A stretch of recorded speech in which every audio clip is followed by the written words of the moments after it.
Hi guys, this is Dormouse03.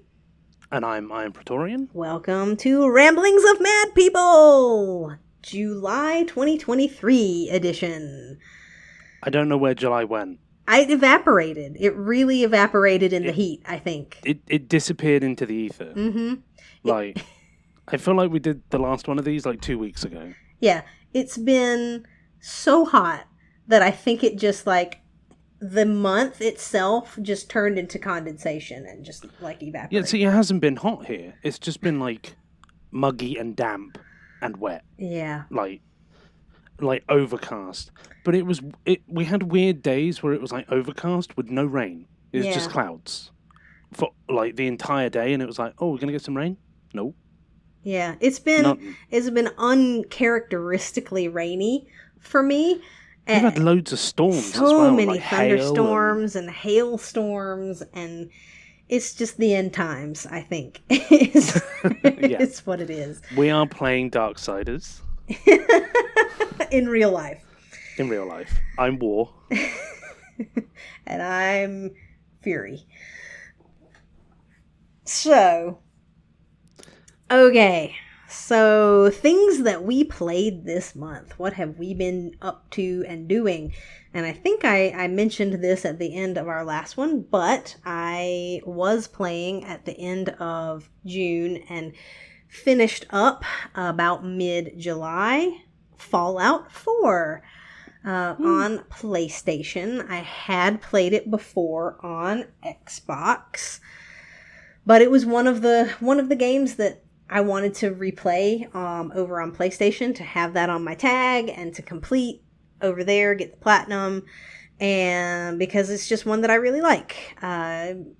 It's not necessarily my favorite Fallout. It may be my favorite Fallout mechanically, because I would say the same. I think the mechanics work really, really well. It's one of the things that makes the game so fun. You know, the shooting works really well. The being able to upgrade and craft your armor and your weapons. It's the crafting side of it that's way better for me, because I much prefer that to the repair. The repair mechanic that they had in 3 and Vegas, where it was you needed the same kind of item to be able to repair something else. Right. And so power armor would get to the point where it was useless unless you got the snow one in Fallout 3 that had amazing amounts of health. Yeah, so the weapon and armor crafting and the cooking and just all of the crafting is really, really good in Fallout 4. And I spent a lot of time doing some of those things, not only just because there's trophies for it, but because it's fun. And I think the perk system works really well in that one. I think that the VATS mechanic obviously is back in that one and is cool. So I just think mechanically it's probably the best of the Fallout games thus far. And it's a really interesting world to explore. You know, I had a little bit of a problem with the DC wasteland of Fallout 3, because it just felt like there's just stuff in my way all the time. And I know that that's how they made it more difficult for you to get to certain areas, because it's, the higher level super mutants and stuff in some of those areas. And so they cordoned it off by making things harder to get to. But I don't like... That's one of my pet peeves with open world games, is I just want to be able to get around. And if I get myself into trouble for going into a higher level area than I should be in, then I'll just die and have to reload. I want to be able to get around, and I want to be able to see the environment. And I felt like there was just too much stuff in the way in DC. I preferred Vegas because of that, and just the setting. I preferred New Vegas. But I think the Capital Wasteland is a really cool setting. They have a lot of interesting cities and a lot of interesting locations that you can go to, because you have like the coast and you have the irradiated area, The glowing sea. I love And that place. yeah, and you have just the sort of historical monuments and things like that are around, which is cool. And I really like the NPCs a lot in this one. I think it might have some of my favorite NPCs in the Fallouts. Mine too. Like, I really like Nick Valentine and Piper and Curie and Codsworth and Kate and some of the other ones. Dogmeat, obviously. Dogmeat is, yeah. I mean, he's in everything. Unless he blocks doors for you, then he's slightly irritating. But other than that, I love Dogmeat. Preston's slightly irritating. But that's more because of the stupid quest, raiding quests that you just get hammered with. I agree. I think if it could have done with a little bit less of that, where it's just like constantly hammering you with a settlement's in danger. A settlement's in danger. You know what I'm gonna say? We've got another settlement in danger. So yeah, I think that made him a little bit more irritating than he needs to be. But even like Dance was interesting, and even though he's a little bit more like stoic and whatnot, like I think he was an interesting character. And I didn't use Strong a lot, or I've McCready. Never really used Strong or McCready or Hancock. Yeah, no, I didn't even pick up Hancock in this playthrough. But and then the railroad guy that we always forget the name of. Yep, it's Deacon. What I do like about Deacon is every time I came back to the settlement, he was wearing something different. It's like, what are you wearing this time? Where'd you get that? It's hilarious. That is hilarious. Like one time he looked like some fisherman from the coast, then the next time he looked like a Brotherhood recruit. Mm-hmm. Then he was a child of Atom, and I was like, okay, cosplayer, you do you. Where are you getting all these outfits? And then the courser. Oh, him, yeah. X something that you could have. I didn't pick him up either. I remember the first time I got him, I used him for a quest. The quest ended. And then I didn't realize he was a companion. Mm-hmm. And then I was like running around like grabbing a magazine or clearing out some areas or something. And I randomly bumped into him again and was like, who are you? Oh, you're a companion? Oh, cool. I'll send you back to base. Yeah. I just didn't know before that he even existed as a companion. Yeah. It's just so. In any case, aside from some of the ones that, and not that they're bad characters, it's just not ones that appeal to me as much, and I don't play with them as much, so I don't know as much about them or how they play, but there are a few that I really, really like Nick and Piper and Kate and the robots. Yeah.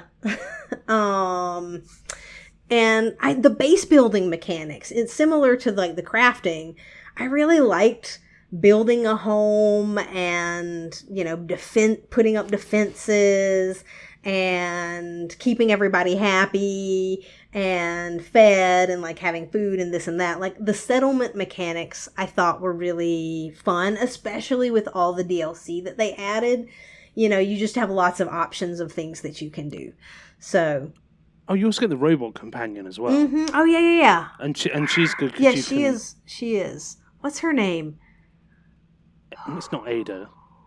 I do think it starts with an A. Yeah. It might be Ada. It might be Ada. 88. Yeah, I think it is, actually. Because it's not ABBA. No, it's not ABBA. Or she might be one of the, like, Securitron, like, salesman people. Yeah, no, I think it is. Ada is the companion one, and then Jezebel is the robo brain. She's a psycho. Who's a psychopath. Woo, she's not a companion, but she can be in your settlement. Yeah. I think I made Ada into like the biggest robot I could. Ka-chonk! Yeah, she was like I can't remember. They might be Securitrons. They're like the big ones, 3-wheeled tank that have things. the tank tank That's what I had wheels her as. Yeah. She was Mookie. I had mine as the Assaultron type, Nice. right? So yeah. So yeah, the settlement building and the crafting and then the companions and the mechanics and the progression system, like all of that stuff is really good. The only problem with Fallout 4 for me, well, there's a couple. There's a couple of issues that I took with it. Number one, I think the main story just falls flat. The main story in the Fallout games is not the best. And neither is it in Elder Scrolls. I liked it better this playthrough, I think, because I think when I originally played it, I just really hated the idea that it gave you an entire life, that it sort of told you who you were before, and then that made it hard for me to roleplay, because I find it difficult when the character that you're trying to like roleplay is not a blank slate for you to fill in some of the gaps in terms of their personality and their characteristics, right? Yeah. Like, it's like already a portion of your personality has been chosen. It has been chosen for you, and like what kind of life you wanted and that sort of thing has already been established there. I don't mind when you are playing a character, like say in The Witcher, you're playing Geralt and he has a character, and I might be making choices, but I'm not him and he's not me. Right. But when I'm playing something like Fallout or the Elder Scrolls, you're playing, or even Mass Effect, right? You're playing because they're your shepherd. You, yeah. You're playing yourself, and I think the way that they did the beginning of Fallout 4, I didn't like it. Like, I didn't like that. It's like, I don't want to be a housewife with a husband and a child. It's like, that's not who my character, if it was me playing my character, would be. Whereas it's a little bit easier with the others, oh, you were a courier and you got shot. It doesn't build a personality out of that. Or right? Your dad was a scientist and he's gone. Where is he? Right, and you grew up in a vault. Like, that, it's none not of the those vault things that defines your character. Right. It doesn't lead you to believe that you had a life that you wanted, Yeah. So it doesn't color your character. Right. And so having this goal of like finding your child, I just didn't care because that was completely not something that connected for me. So this time around, I knew that that's what the story was going to be, and so it didn't bother me as much. That's what it was, because I knew what it was going to be. And so I found it less distracting, I suppose, this time around.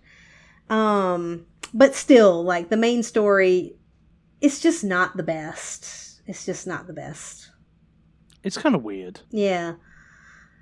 And I don't like that it pits all of the factions against each other, and it's not even like, and I guess that New Vegas did this too, but that's not true though, because it's like you have to wipe out at least 2 of the others.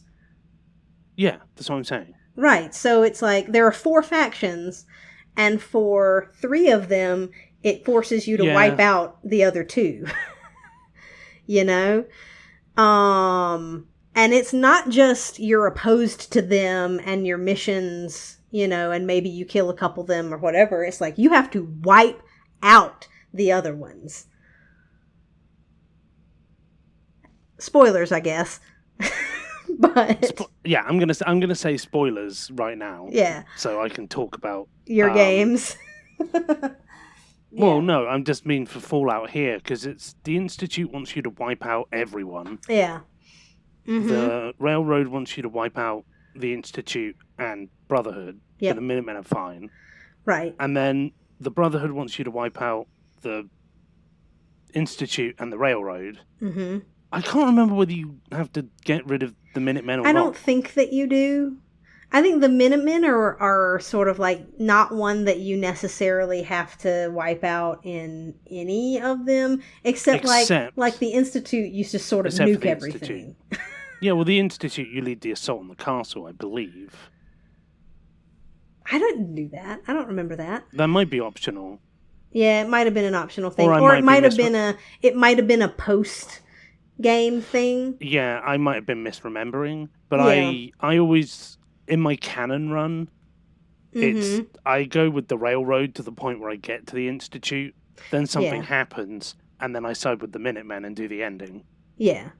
And that way I'm able to leave the Brotherhood and the railroad alive. Yeah.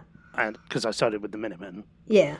And so that's my kind of canon ending is those three factions live. That's a more peaceful solution, right? Than feeling like, well, these two, and I get it, right? Like these ideals just don't work together, and so we can't have the other, like they're a threat to us. With the railroad, it's the Brotherhood is a threat to us, and so we need to get rid of them. And the Brotherhood, it's more that dogma of nobody can have technology except us. We don't trust anybody else. Because nobody else is trustworthy.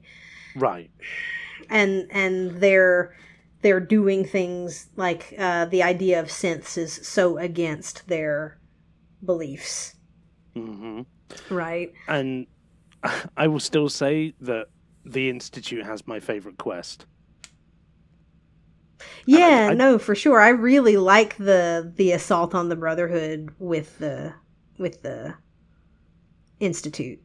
For sure. Like, even the Institute are dirty, dirty bastards. Like, but that mission for me, I was like, this is great. Like, just being kind of bad. Although I also like the one for the Brotherhood where you have Liberty Prime and you're just going through the city and just laying waste to the Institute people. Right? Yeah, I think for me, in the one where you hijack Liberty Prime to blow up Predwin, is my favorite, just because Maxon drops down, Titanfall drops onto the roof of the airport, and you fight him on the gantry of Liberty Prime, and I'm just like, it's just a good fight. Yeah, it is. It's good.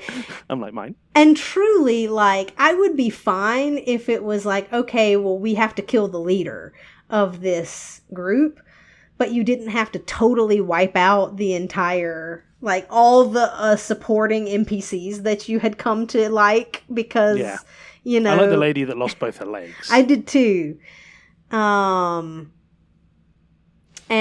I liked the scientist, Dr. Lee, that you convinced to leave the Institute and have her rejoin the Brotherhood. Like, I liked her. Because she's in 3. Yeah. So there were some cool characters, and I liked some of the characters from the Railroad. Like, there were cool characters in all of the places, except I didn't really like any of them at the Institute. No. I think the trouble I have with the Institute also is their, like, goals. It's kind of hard to figure out exactly what they're trying to do without reading a bunch of, like, notes and books and talking to every single person. It's like the Minutemen trying to protect people, the Railroad trying to let synths escape, the Brotherhood wants technology, wants to stop other people, the Institute wants to make synths and research stuff? Right. And hide underground? Like... Yeah, and you have to read a bunch of things to kind of realize that they're trying to, like, purify humanity. Using you. Yeah. Because of your DNA, because you're pre-war. Well, I mean, they tell you that in the main quest. Yeah. But... the other things that they're doing, it just feels like it's science for the sake of science. Yeah, and like, everybody hates us because we're doing science. And it's like, no, everybody hates you because they don't know whether their loved ones are synths or not, because you keep replacing people. Right, and you hide underground and you don't tell anybody what you're doing because you think that you are superior to everybody. Which is funny, because that's kind of what the Brotherhood are like, but they're not as extreme. Yeah. It's interesting. Like the factions are definitely interesting. I don't love the main story, but I think that it's got a lot of cool quests and stuff in it. Yeah. The other thing that I didn't love was I did all the DLCs, and there's just some aspects that are really grindy. Yeah. Doing all the stuff with the raiders was awful. And yes, we both did the thing where, after you get the trophies, you just reload to a point before you start having to kill people out in the wasteland and just murder all of the raiders And give it back to the settlers. and give it back to the traders. Like I do like that. But I do really like Nuka World for the fact that it's the theme park, and I just find that super interesting. The theme park, and then reading some of the terminals and stuff that have information about what was going on there before the war, and it's cool. And Far Harbor was also a really interesting setting that was very different from the main game. So good DLCs for the most part in terms of the two that were actual expansions. The other DLCs, the Automatron one is pretty good. I liked that story. And then the rest are just kind of additional crafting stuff and whatnot. Yeah. But the only other problem that I encountered with Fallout 4 was just the bugs and glitches. And I don't know if I just didn't notice them when I played it before on Xbox or if it was better.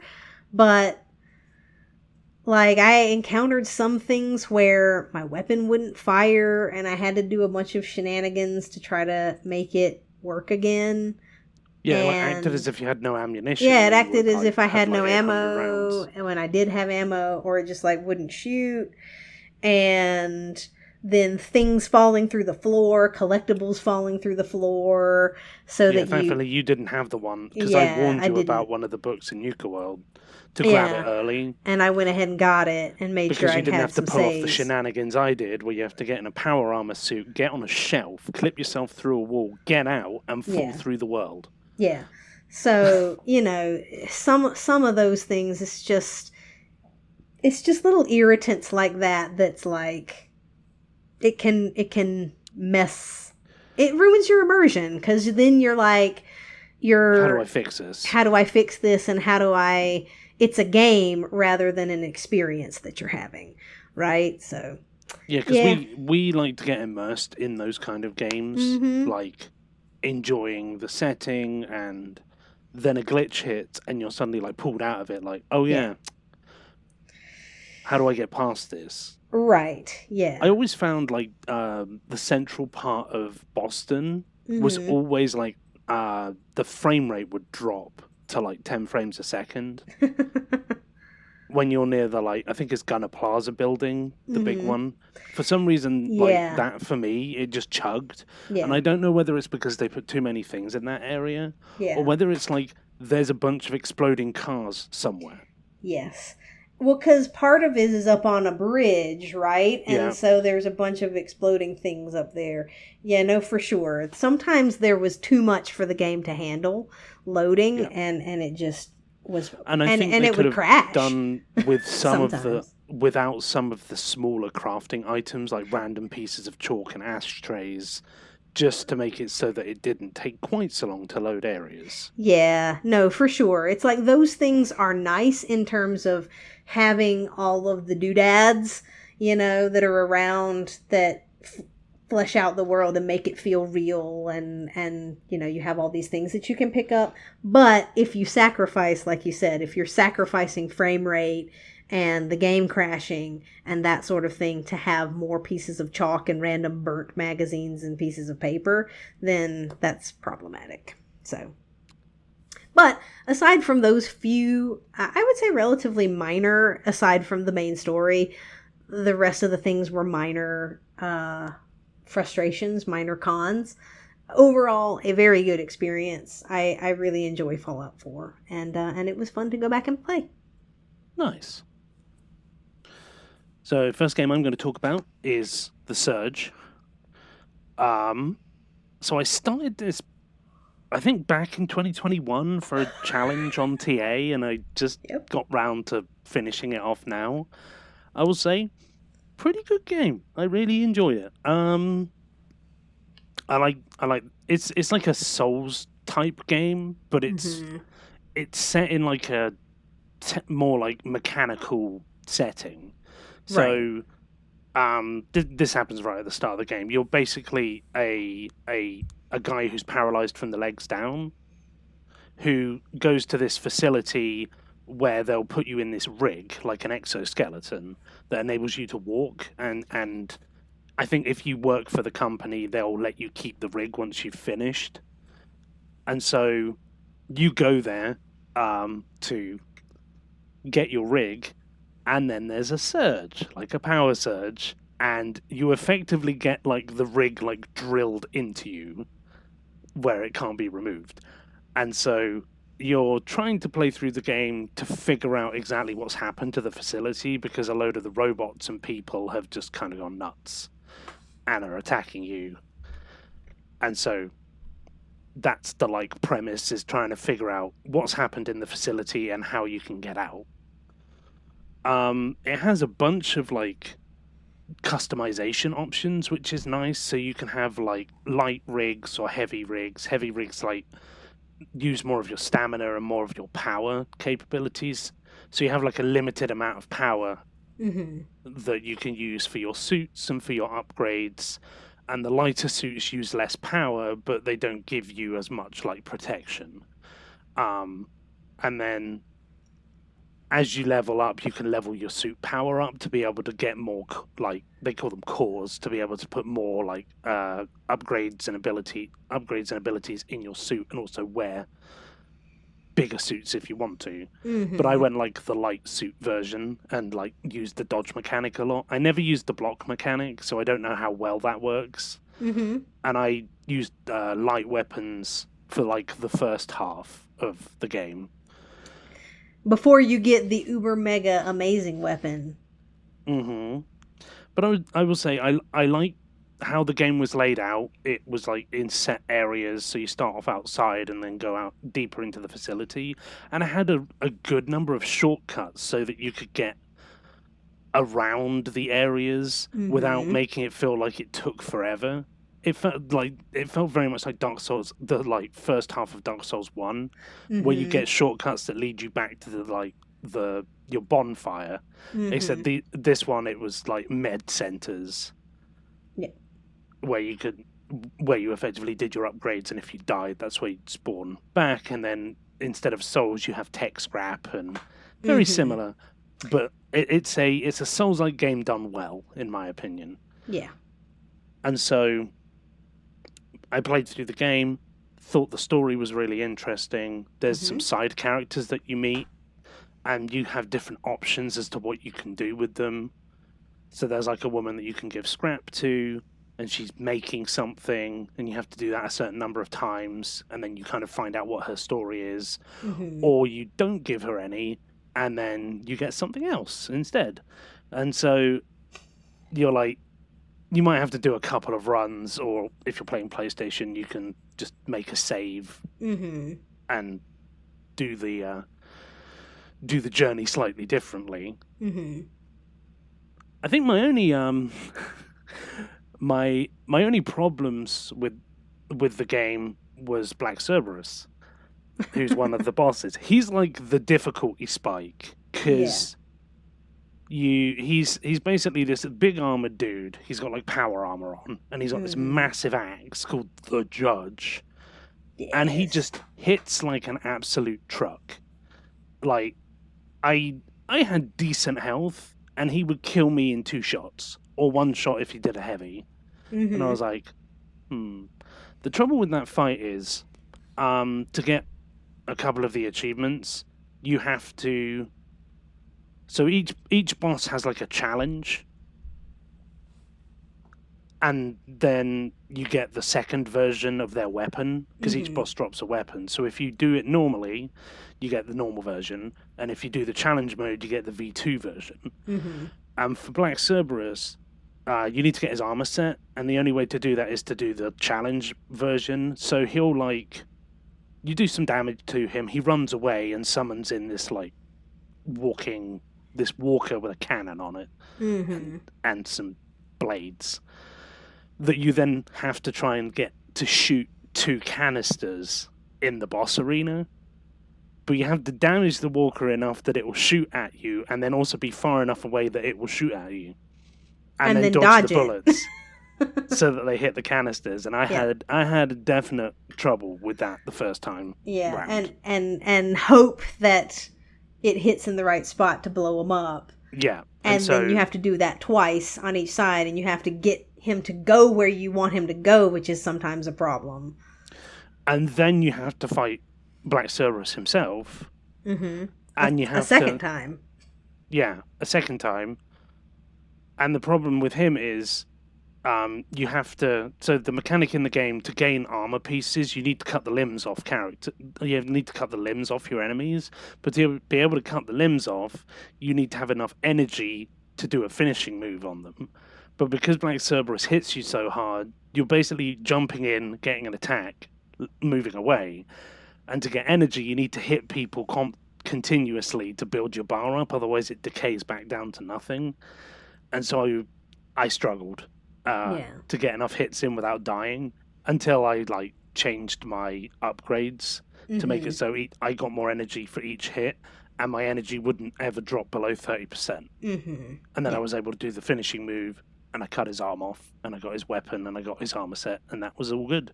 Yeah. Really, like that fight is my only negative for the game.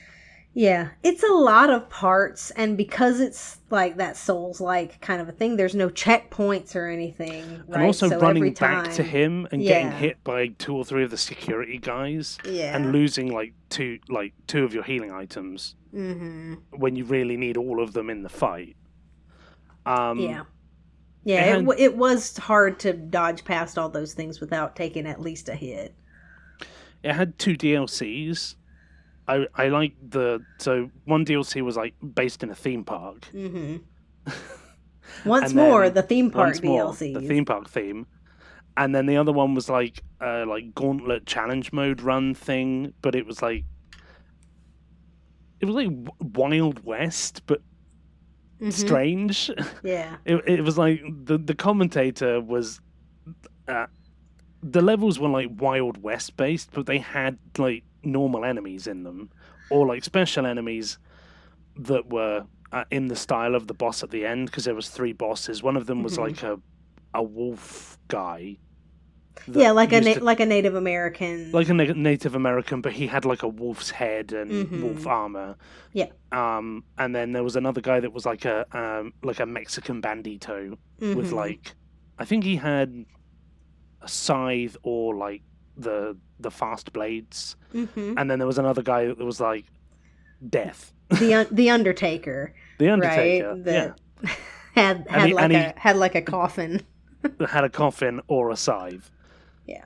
And basically what you had to do for the DLC is like you had to run through a bunch of gauntlets with a bunch of different modifiers on, and then you had to get all the armor sets, and it was just a bit too much RNG and too much grinding.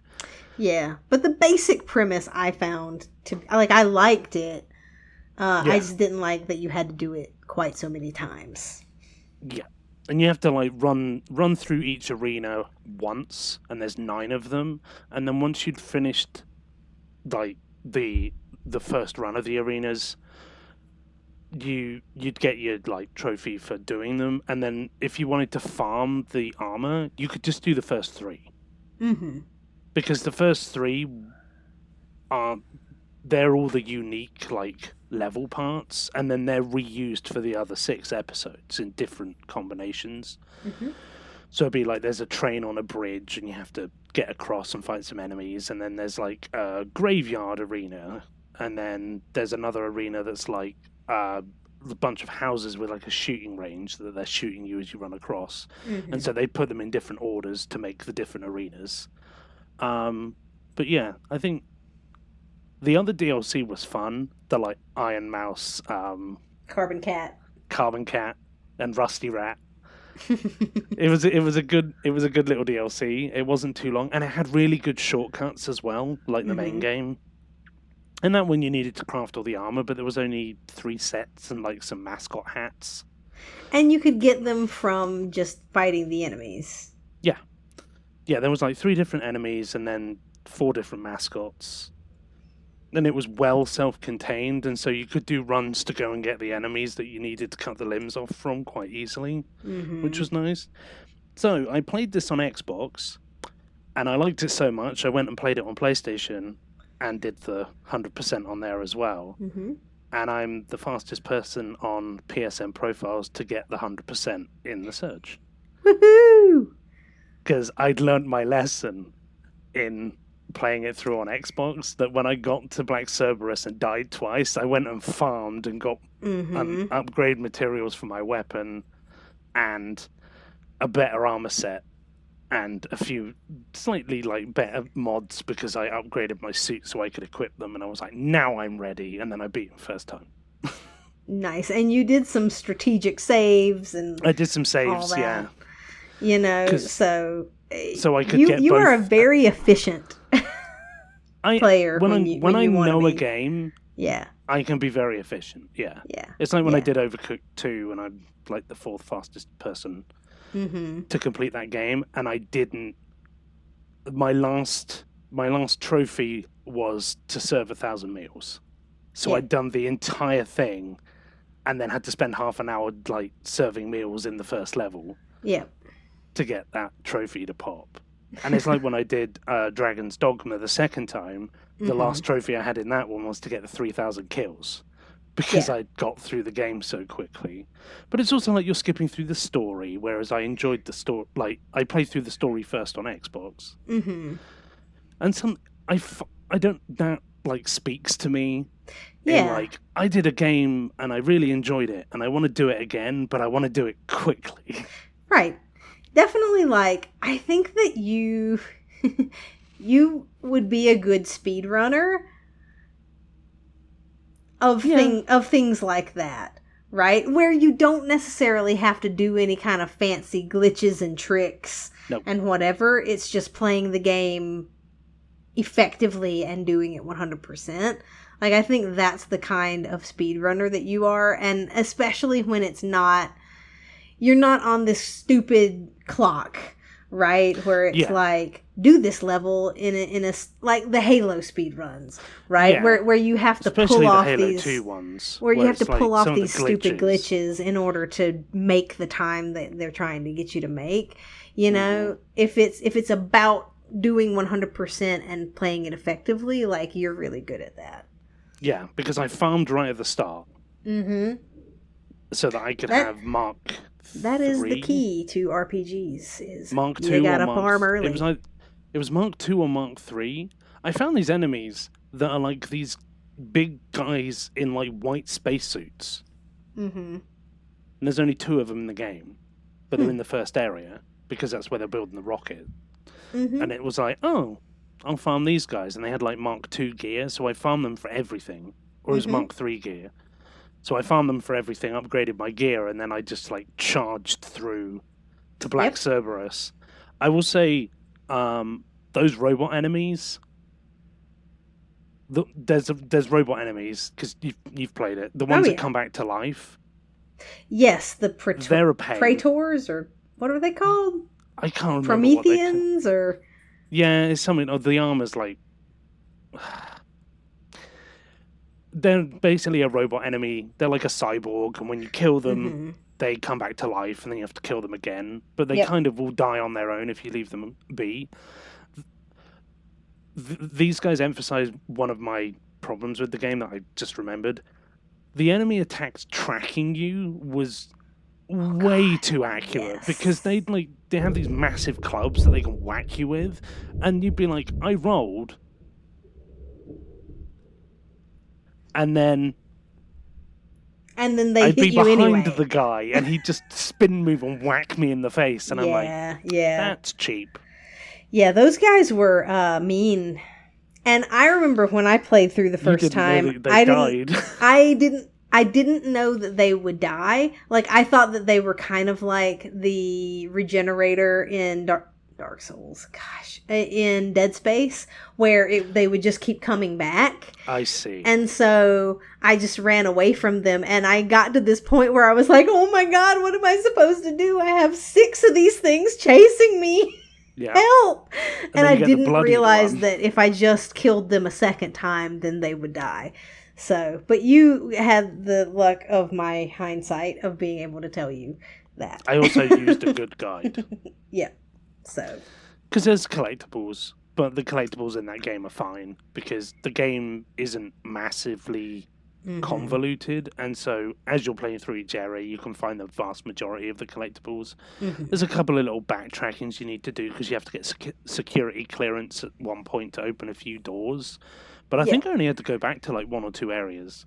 So yeah, I would recommend the Surge to people that enjoy Souls games with a more mechanical feel to it. Yeah, more of a sci-fi. More of a Dark sci-fi. Souls. Yep. Very cool. So what was your next one? My next thing, I booped over to Xbox and played a Games with Gold game called When the Past Was Around. Ooh, me too. Yeah, we both played that one this month. It was really short. It was only like a couple of hours. It was like 2 or 3 hours to play through. I think it was one of July's Games with Gold. I think it was. Yeah, I think so.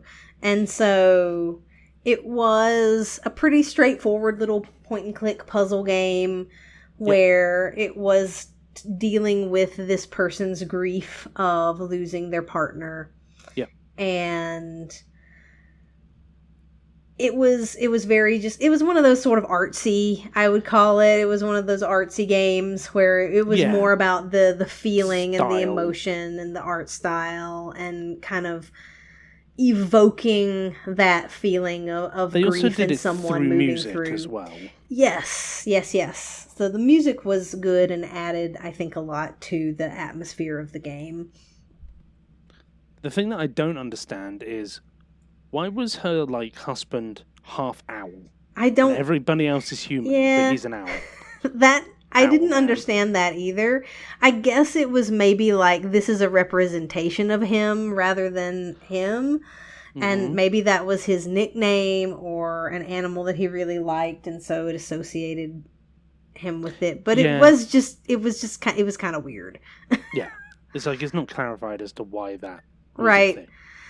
And I think we had a chat about this when we were playing it, where I was like, if there were other people who were human-animal hybrids within the world, animals. Then okay, cool. This is just a world where there are hybrid people, and that's fine. But he was the only one, and so, and I suppose that maybe it's to make him stand out amongst the memories, but I just found it a little weird. But yeah, it's a fine point-and-click adventure. Yep. It was short, it was straightforward, it had some puzzles, but none of them were super challenging.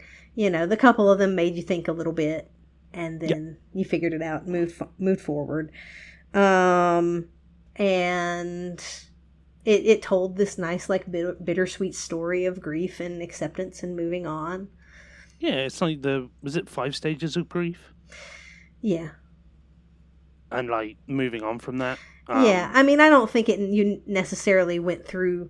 It didn't go through each stage in the same way that something that's the 5 stages of grief is the thing. I was just damn in between. It didn't have that. It didn't have that structure in the same way that In Between or Grease has that structure of each one is. The less we talk about represented. In Between, the better.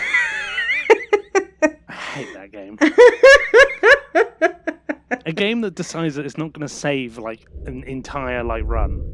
Yeah. And then you die, and then you get sent back to hell. Oh boy. It's like I got to acceptance. They've sent me back to grief. They've sent me back. They've sent me back to anger. To rage. Yeah, anger, rage. There was some rage. Yeah, it was short and sweet, and I wouldn't say it's one of my favorite games of all time, but it was worth playing once. Yeah. I give it So, like 3.5 out of 5. sure, it And was. that means play once, maybe not play again. Yeah, play once, maybe not play again, especially since we got it for free. So, yep. I played another point and click freebie called Trubabrook. It's set in like it's either 1950s or 1960s Germany, and you're like an American. I think he's an astrophysicist, and he's like traveling, and so he ends up in Trubabrook. I'm not going to go into any details about it because point and click adventures, story based stuff, and this one's like a mystery one, and so I feel like don't want to spoil it. Don't want to spoil it. I'm gonna play it at some point here. Yeah, exactly. Soon, I'm like, oh, okay, interesting. But yeah, like the mechanics worked fine. It had very much like point and click puzzle things like Monkey Island, with combining things or needing to go to one area and then come back, and things will change. But yeah, no, it was another 3.5 out of 5 stars. Good to play once. Got it for free. Nice. Didn't take more than like, I think it took me like 4 or 5 hours. Nice. I think there's a couple of different endings. I think, yeah, 2, and so I had to replay the end because I think you can just do the final chapter again. Cool. But it's good. It's nice to have some of those games with gold or PS Plus, like the free games that you get that are just, kind of chill, not super long, something as a palate cleanser after you've done something. I think it's the also this game's between 2 to 5 hours. I don't know as I want to spend money on that game. I got it for free, or it's on like a super sale. Right, yeah.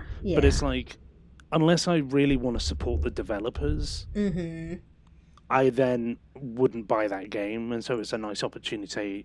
I don't know where opportunity came from. English is hard sometimes, and it's my only language. But it's like, it gives you the opportunity to maybe play some games that you haven't had the inkling to, or didn't want to spend money on, or didn't even know existed. Right, yeah. It's a good opportunity to just experience things that you wouldn't normally, because like you said, if it's a shorter game, unless it's something that I think I'm gonna replay, like that it either has good replay value or it's something that I really enjoy that I would maybe return to at some point in the future, then it's not something that I'm going to be buying a bunch of, even though they're cheaper, 10, 15, $20 adds up. And if it's only a couple of hours, then that's not always worth it if you think you're never going to play it again. So, yes. Yeah. So my next thing that I played this month was Grand Theft Auto Vice City Definitive Edition. And I think I talked about this when I talked about GTA 3 that I played back in January, I believe. Gosh, the year has just run by. But this was one of the first games that I played that I 100%ed way back in the early years of my gaming career. First game I 100%ed was Spyro the Dragon. Nice. But yeah, this one and GTA 3 back on my original Xbox were some of my first experiences with 100%ing games, and like, I got the t-shirt to show at the end that you 100%ed it. Nice. Which is neat. And it was fun. Is that nostalgia, right? Like, it's fun to go back and play. It doesn't have the greatest mechanics ever. Yeah, especially like the shooting mechanics and stuff. The modern GTAs are so much better than these old ones, but the driving mechanics and everything still worked really well, because I think that was their roots. Like, originally it was just a driving game, And Yeah, I then played the original GTA, and it was like you just grabbed cars and drove around, but yeah. it was like top down. Yes. So, once they changed from that to third person action adventure shooting, that sort of thing, those mechanics were not as good as the driving mechanics. And I'll say the graphics, woo, those people look real weird. And they were definitely better in Vice City than they were in GTA 3. In 3. But still, they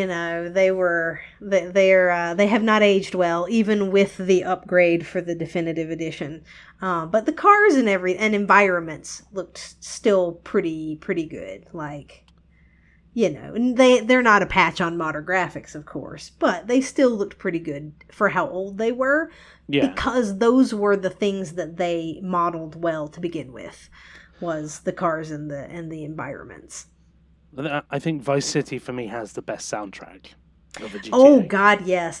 The soundtrack on this one is just stellar. Like, it's almost never that I'll flip to a radio station and they're playing a song and I go, I don't want to hear that. Yeah. Yeah, I agree. It just, everything is a banger. So yeah, those 80s tracks, just good. It's just good. And I liked the story of this one. I think I like the story of Vice City more than the story of GTA 3 because it feels a little more like you are an established guy and you're not trying to build yourself up from nothing, but you're trying to break away from the people that you had been working for and establish yourself as the leader of your own group. Right? Yeah, and I think like GTA 3, it feels like it's too much of working for this faction, turn on them. Working for this faction, turn on them. Right, And or they it's turn just on like, you. Or they turn on you, and it's just like, it feels like the same thing happens every time. Yeah, within every group. And I liked the sort of implication of that, with organized crime, you just can't trust anybody. Nope. And I liked that sort of anti-gang violence message, which is super funny coming from a game that people vilify as glorifying violence and glorifying crime and whatever. That, like, really the message is that that's not a good thing to do. Crime doesn't pay. Crime doesn't pay. Because someone else is always out to get you, And it's like I say, there's always a price to be paid at the end. Yeah. For everything that you do. Yeah. And with organizations like that, you can get on top, but there's always someone else who's trying to take your place. Yeah. And you can never be safe. Which is an interesting thing. And this one carried a little bit of that same theme, but it was a bit more lighthearted, a bit more upbeat, I guess. And you actually did have some actual allies that you kept throughout the entire game. Yeah, you didn't just turn on everyone. Exactly. And you didn't have so much of the irritating mechanics like 3 had, where once you pissed off a gang, you really couldn't go back to that area because people would just blow your car up driving back through there, like you would have to really rocket through that area, or else they would see you, know it was you, shoot you, destroy your vehicle. Right? That is one thing in video games where I feel like the radar on like guards in like Skyrim, right, or like some other games where it's like, how do they know it's me? Exactly. Like, I'm just a guy driving in a car. Yeah. Like, how do they automatically know that I'm this guy? Right. So Saints Row, I've got tinted windows. How do they know? How do they know it's me? Yeah, I totally agree. It's like, come on now. So this one doesn't have that. so much. There's only one area that once you do the quest line, they get upset with you. And it's not a super large area, and it's pretty late game as well. But yeah, it was fun to go back through. I had some minor frustrations with getting the ambulance missions done because a taxi, I was pretty late far into the levels. It was like 10 or 11. We were on call. And some random taxi just ran up on the sidewalk and ran over the person that I was supposed to be getting. And I was like, are you kidding me? And then another time I was again pretty high level and I accidentally ran over the person because I backed up a little too fast. No, trying to get to them. Because you're on that time limit, and so you're on the time limit. Quickly. Exactly. And there was... Didn't you have like one of the firefighter ones where it was like the person had run like to like the other end of the island? Other end of the universe. Oh gosh, yes, I totally forgot. The firefighter missions where people get out of the car, they're on fire. I'm trying to stop them from being on fire, and they run away from you in all directions, and it's like, what are you doing? I'm trying to help you. You run towards the source of water. And so you have to like spray in a big arc to try to knock them all down so that they can't run and then get each one of them. So some of those missions felt a little bit more frustrating than they did in GTA 3, but they were still doable. And yeah, otherwise, it's a nice size for an open world. It's big, but it's not too big. It's got a lot of things to do in it, but it doesn't feel too long. Like, this was a good 25 to 30 hour 100%. That's few and far between in modern games. Yeah, that felt like it had a good variety of things, but you didn't have to do any of them until your fingers bled and you hated the activity, right? Like, yeah. So it was super fun going back and replaying GTA Vice City for the first time in probably 20 years. Wow. I never owned Vice City. My brother had PlayStation 2, and so he had Vice City and 3.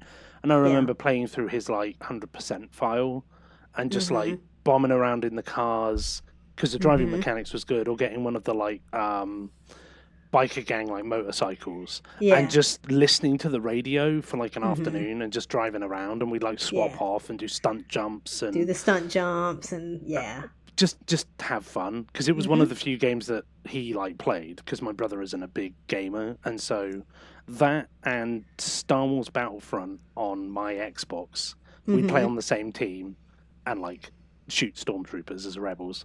And so like there's only a few games where I have the like memories of playing with my brother, and so that's one of the ones that I have a little fondness for as well. Nice. And because the music was so good. Yeah, you can just sit there and listen to the radio and have a good time. So had a good time with that one. My next game, well, on a kind of GTA vibe, is Saints Row the Third, which I've played before on Xbox twice. I got it on a good sale on PlayStation, and we played Get Out of Hell and Saints Row 4, and I was like, oh, I'll do Saints Row 3. I really like Saints Row 3. I like Saints Row 3 and Saints Row 4 about the same, but for different reasons, because Saints Row 4 is slightly nuts in places. But Saints Row 3 has a really good story. I like the villains. I like the size of Steelport. It's not like the 3 islands. I think it's like 5 islands, but they're like 3 areas. Yeah. It's good. Like the upgrade system in Saints Row I really like, where you can just like increase your ammo capacity to the point where you have infinite weapons. And so I just run around with an infinite rocket launcher and make myself immune to explosives. And so you can just blast things to pieces. Or you have to do like, I think overall positive experience.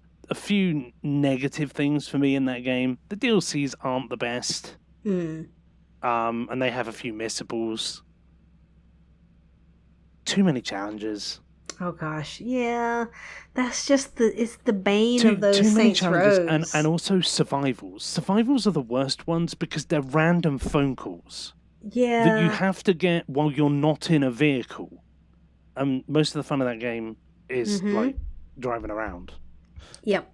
to get to missions and stuff. You don't. Well, I mean, when you get infinite sprint, you can run fairly fast, but it's nowhere Mm-hmm. near as fast as Saints Row 4. Right. And Where so I never touched a vehicle. I'm literally just like, I'm just gonna. Well, we did touch a vehicle as we were charging through Sure. them to get where we were going. Yeah, but like there is way more fun to just super sprint in 4, whereas in 3 it's way more fun to drive. Yeah, and so I just stood around for a while waiting for the survivals to come on. Mm-hmm. But some of the survivals are also blocked by progression in the game because there are certain enemies that you haven't met yet. So there's one Mm-hmm. for like mascots, and so you have to get to the Mm-hmm. point where you unlock Genki's stuff. Right.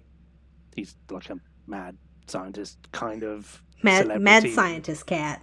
cat celebrity game show thing like Gladiators, but more murder. I think it's called Murder Ball, or I can't remember exactly what he calls them. Oh Yeah. God, it's like ethical reality climax or something. Super ethical Ethical reality climax. That's what it's called. And so I got to the point where I was like, I just want to get these survivals done, because once you get to the end of the game, all of the survivals unlock again, and you'll get phone calls, but it might not be the survival that you need, and there's like 42 of them. And so you'd Yeah. have to like redo ones that you have done already. Whereas if you're still in the story, once you've done a survival, it doesn't come back. Yeah. And so I was like, right, I need to So get you that want to done. get them done before you finish the main story. And I will say, for the like remastered version, you get a few like perks early on where you can get a Saint's tank dropped for you, whereas in the main story you have to wait until like one of the later chapters to do it. So I literally just had a tank dropped and got in it and did the survivals just by like blasting people to hell. That's great. Or because some of the survivals are kill this number of enemies, and some of the survivals are last this number of minutes, and so I'm just like driving around in a tank, running people over and surviving. Speaking of tanks, I forgot to mention this about GTA Vice City. Like the packages, one of the things that I love the most about those early GTAs is the collectibles. They give you something every 10, right? So you have body armor that spawns at your hideout, different weapons, and then at 90 packages, 90 out of 100, you get the tank spawns at the army base that is unlocked so that you can just go get it. Yeah. And isn't 100 you get the Apache attack helicopter? Yeah. The 100 is the attack helicopter. And so you get really good rewards for collecting all of those. And like I collected the packages as early as I could. I wish Valhalla had that. And I know, right? And so I was able to do like the vigilante missions by just go get a tank and blow everybody up. I feel like there were cheats in Vice City where you could make cars that could drive on water, and I remember driving around the tank on the sea. That's interesting. Just driving around. Yeah. With an aqua tank, which was fun. That's super cool. Anyway, sorry I derailed you from Saints Row, but I thought about that. I really enjoy the Saints Row series. I like at least from like I've played 2, I never played 1. That from 3 onwards they like split off from GTA because 2 is more of a GTA clone, but 3 very much becomes its like own thing, which I like, and I like the vast majority of the like your homies and the characters Shandy and Pierce. Shandy, Pierce, Kenzie, Oleg, Angel, yeah. I think my least favorite is Zemos. Yeah. because he's a pimp, and I don't really like that kind of stuff in games. Yeah. And so, yeah. Yeah.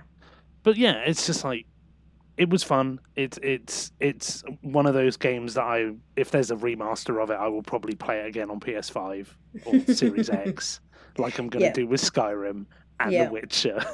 Yeah. I wish Just they would because remaster Dark Souls again, so I could do it for the 5th or 6th time. They're just good games, and so you just want to replay them. Yeah. You know, it's just, and have them be updated so that they're, so that you're able to play them on the modern things. Like, yeah, it's just good.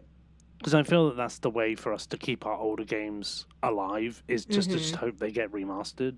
Yeah. Because the consoles get older, the discs get damaged, the TVs get to the point where they can no longer support the cable systems that you used, because there's no SCART cables in more modern TVs. Yep.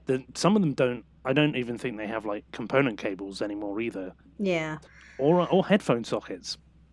Yep. Which makes it so that I couldn't play the game that you're going to talk about next. Yep. So that leads us nicely into my next game, which was another Games with Gold game. Having a little fix. Having a little play of some of these more recent ones that they've given us for free. It's called The Vale, Shadow of the Crown. And I didn't have any idea what this was about from the graphic on the cover. Yeah. It was it's like a medieval action adventure or RPG kind of a thing. And so I looked at it a little bit more to determine whether I wanted to play it. And I started playing it on an alternate account, because that's what I do sometimes with things where I'm I'm not sure if I want to play this on my main. Yeah. But then I liked it, and it's how we do things as completionists sometimes. I did that with Reyes, because it had an absurdly high ratio. It was 11, and we very rarely play games that are that high on TA. Yeah, because I did it on an alt first, and then I went and played it on my main. Yeah, because it's if you're a completionist, you have to know that you are going to want to be committed to something. Yes. For as long as it's going to take. Yeah. You need to know that this is a game that I like enough to commit the hours or skill building or whatever it's going to take to complete it. Yeah. And when something has a high ratio like that, what that says is there's something about it that's either really difficult or grindy, or just there's, for some reason, people don't finish it, right? And so you need to know that you're all in order to do that. So with this one, it was just such a different kind of a thing that I was like, am I going to like this? Because this game is made for the blind and visually impaired community. And I was like, how does that work? Exactly? How does that work? Is it going to be something that is interesting for me, as a sighted person, right? And so I thought it was just really cool concept, right? I'm really glad that these kinds of things exist, because it's nice that people who are blind or visually impaired can still experience video games, right? And have something like that they can do. I think that's awesome that there are games like this that exist. And in this case, they're not missing out on anything, because it's purely designed to be that way. Exactly. It's not just a game that you can play as a blind person. It is a game that is designed for blind people, because there is a very minimalist graphics, right? Yeah. It's just some colored sparkles. Yeah. Right? And that change depending on, so if it's snowing, they're white and it looks like snowfall. And during some of the fiery bits, they turn red, and you're in the middle of a fire, and so whatever. So you have a little bit of visual stuff for people, who can see, or who can see a little bit, but in no way, shape, or form do the graphics help you play the game. It's all auditory. And so it's this sort of action RPG that's set. You are the second born child of a king. And she's blind. She was blind from birth. But her uncle teaches her how to fight. And so you start off with she is riding to a new home. Like she's grown up, I guess, to the point where she's been given her own city to be the ruler of, right? As part of the kingdom. And so she's a princess. Because she's a princess, and the king has died, and so her brother has become king, and she's probably going to be, I don't know how progression works, but like baroness or something like that, duchess. She'd probably still be a princess of whatever place, right? Like in the UK, the Queen's sister was Princess Margaret, even when she was on the throne. The Queen was the Queen, and Princess Margaret, because they were siblings, was Princess still. Right. So she would be a princess. Okay. Is how I would think of it. Nice. So she's going to this place, and then she and the uncle get attacked. She gets separated from the people that she was riding with. She doesn't know what has happened because she got knocked out. But she wakes up, and then you have to you find a sword off of a corpse, and then you listen for the running water to get to the river, and then there's a pack of wolves that you hear that are snarling and coming to attack, and the way that you know which direction to swing your sword in is where it is in your headset, right? So you needed to have a headset or surround sound speakers, right? In order to be able to tell where things were. And so I got out my headset and I had to change my settings because I couldn't tell where things were. And I'm like, am I going deaf? Like, is this a problem with my hearing?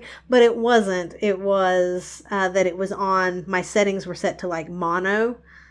On my headset, so I had to change that to stereo, and at that point I was able to hear like, oh, the wolves are on the right, so I need to swing over here. The wolves are in front of me, I need to swing here. And as you progress through, you learn different attack maneuvers and things. You get a shield you can block with.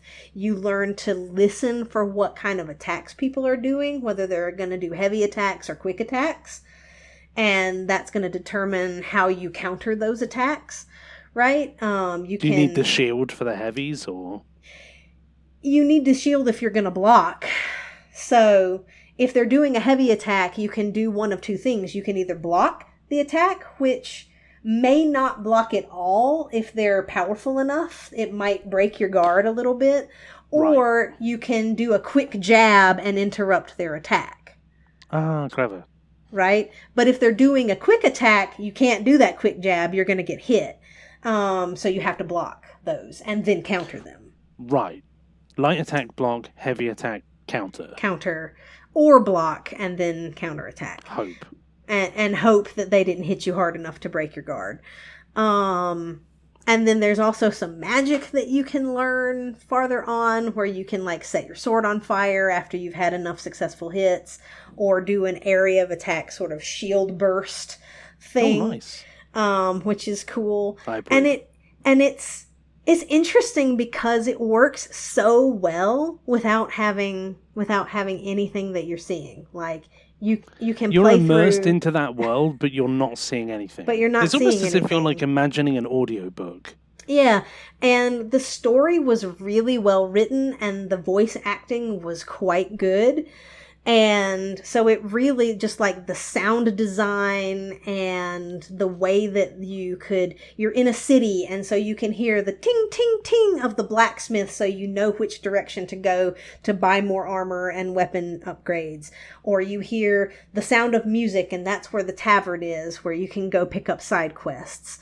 Or you hear the beggar woman asking for coins on the street, and you can go over and interact with that person. So it's like you hear the milieu around you, and then you go toward different things based on what you're hearing.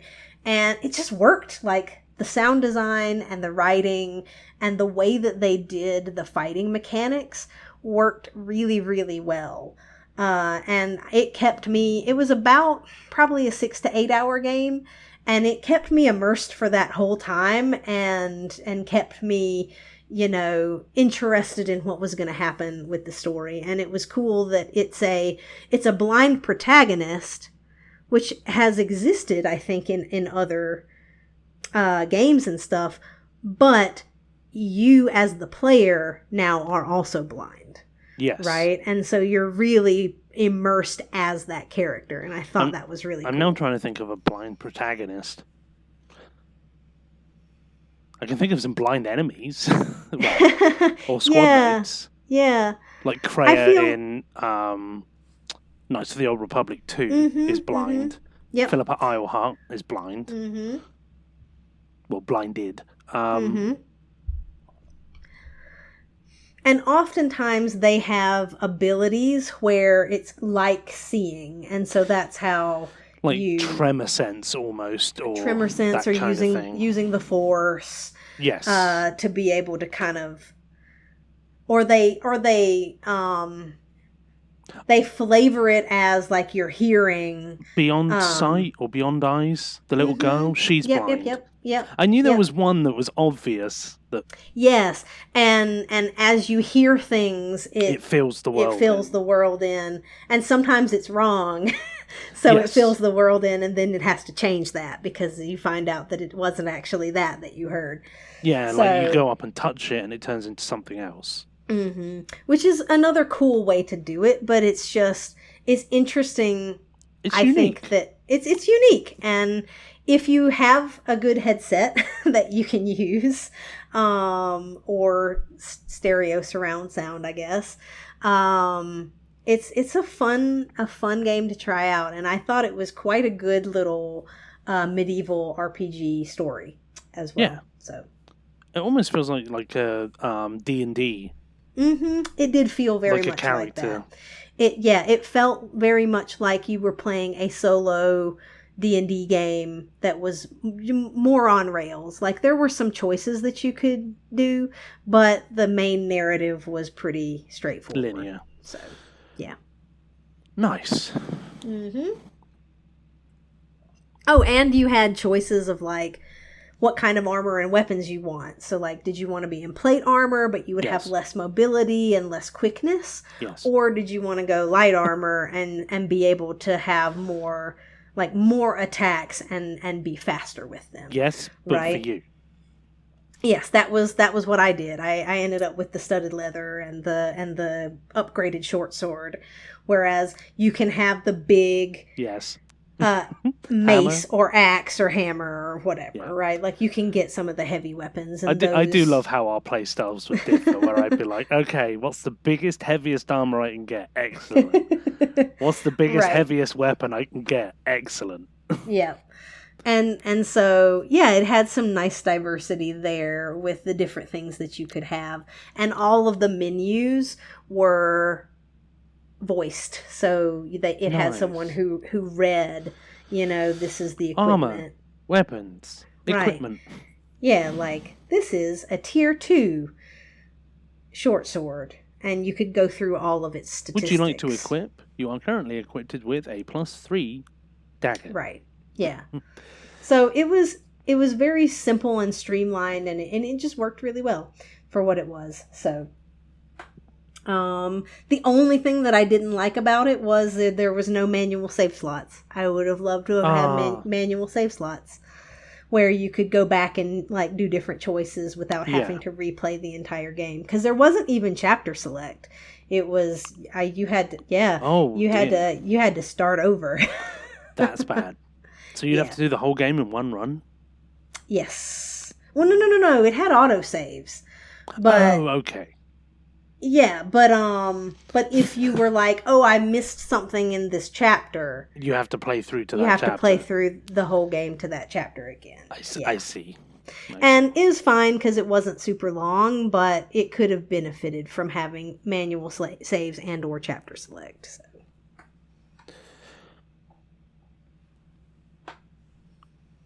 Well, after What that, was your next thing? my next game was Metro Exodus. Oh, God. Here we go. I'm getting the positives out the way first. So, positives. The story was interesting. Mm-hmm. The gunplay was good, and the weapons were good. You Yep. could have a bunch of different attachments and stuff that you could put on the guns. So you could you could have a pistol that was like a silence one shot that you could sneak up and shoot people with, or you could turn it into like a semi-automatic like hand machine gun. Mm-hmm. And there was a bunch of different sights you could put on stuff. Why the hell you would want to put a sniper scope on a shotgun, I don't know, but each You to can their do own. it. You can do it. Boom, headshot. Doesn't really have the same ring to it when you're 2 feet away. They had crafting in this one, which I thought was a bit odd. But being able to craft... So there's this like pneumatic gun called the T-Har that they let you use, or have a crossbow. And you pick up a bunch of scrap. So it's like weapon... I think it's mechanical parts and chemical parts. Mechanical parts you use for ammunition. Chemical parts you use for like healing kits, Molotovs, grenades, explosives, and like filters for your gas mask. Mm-hmm. And so being able to actually make filters if you need them, or med kits if you need them, or ammunition for those 2 weapons was good, because that meant that you didn't like run out completely. And especially on, I think it was Ranger Hardcore, where the resources are so limited that you would run out of ammunition on your normal weapons quite quickly. That was a really nice perk to have. Yeah.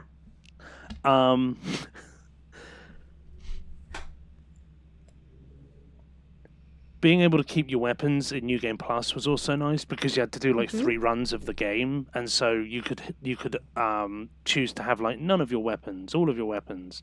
You also got like upgrades for your equipment as well. So you could have like a more robust gas mask, or an armored gas mask, or a gas mask that had 2, like double the filter time, and you could get like more ammunition, like body armor, so you could carry more ammunition, or you could carry more like consumables, or you could carry more like healing items, which was good. You can get like dark vision, or you could have like a torch or a flashlight, translation, that like lasted twice as long, or was twice as bright, or you could have night vision, so you could like see in the dark. Yeah. There were 2 DLCs.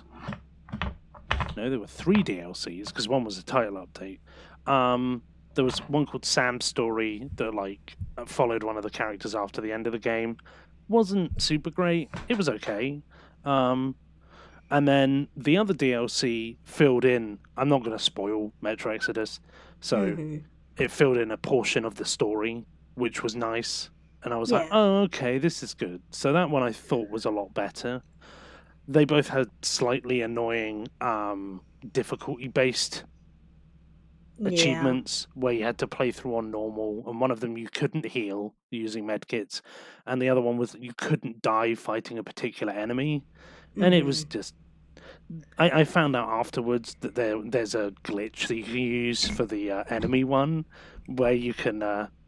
you get to the end of the game, and then you just reload.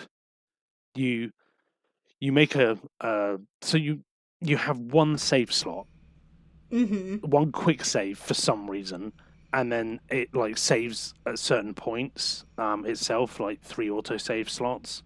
And so what you could do is you get to the end of the DLC, make a quick save outside one of the final rooms, start a new game, play it through to the beginning part until you got a auto save, and then load your save at the end, and the game would consider you not to have died against that enemy.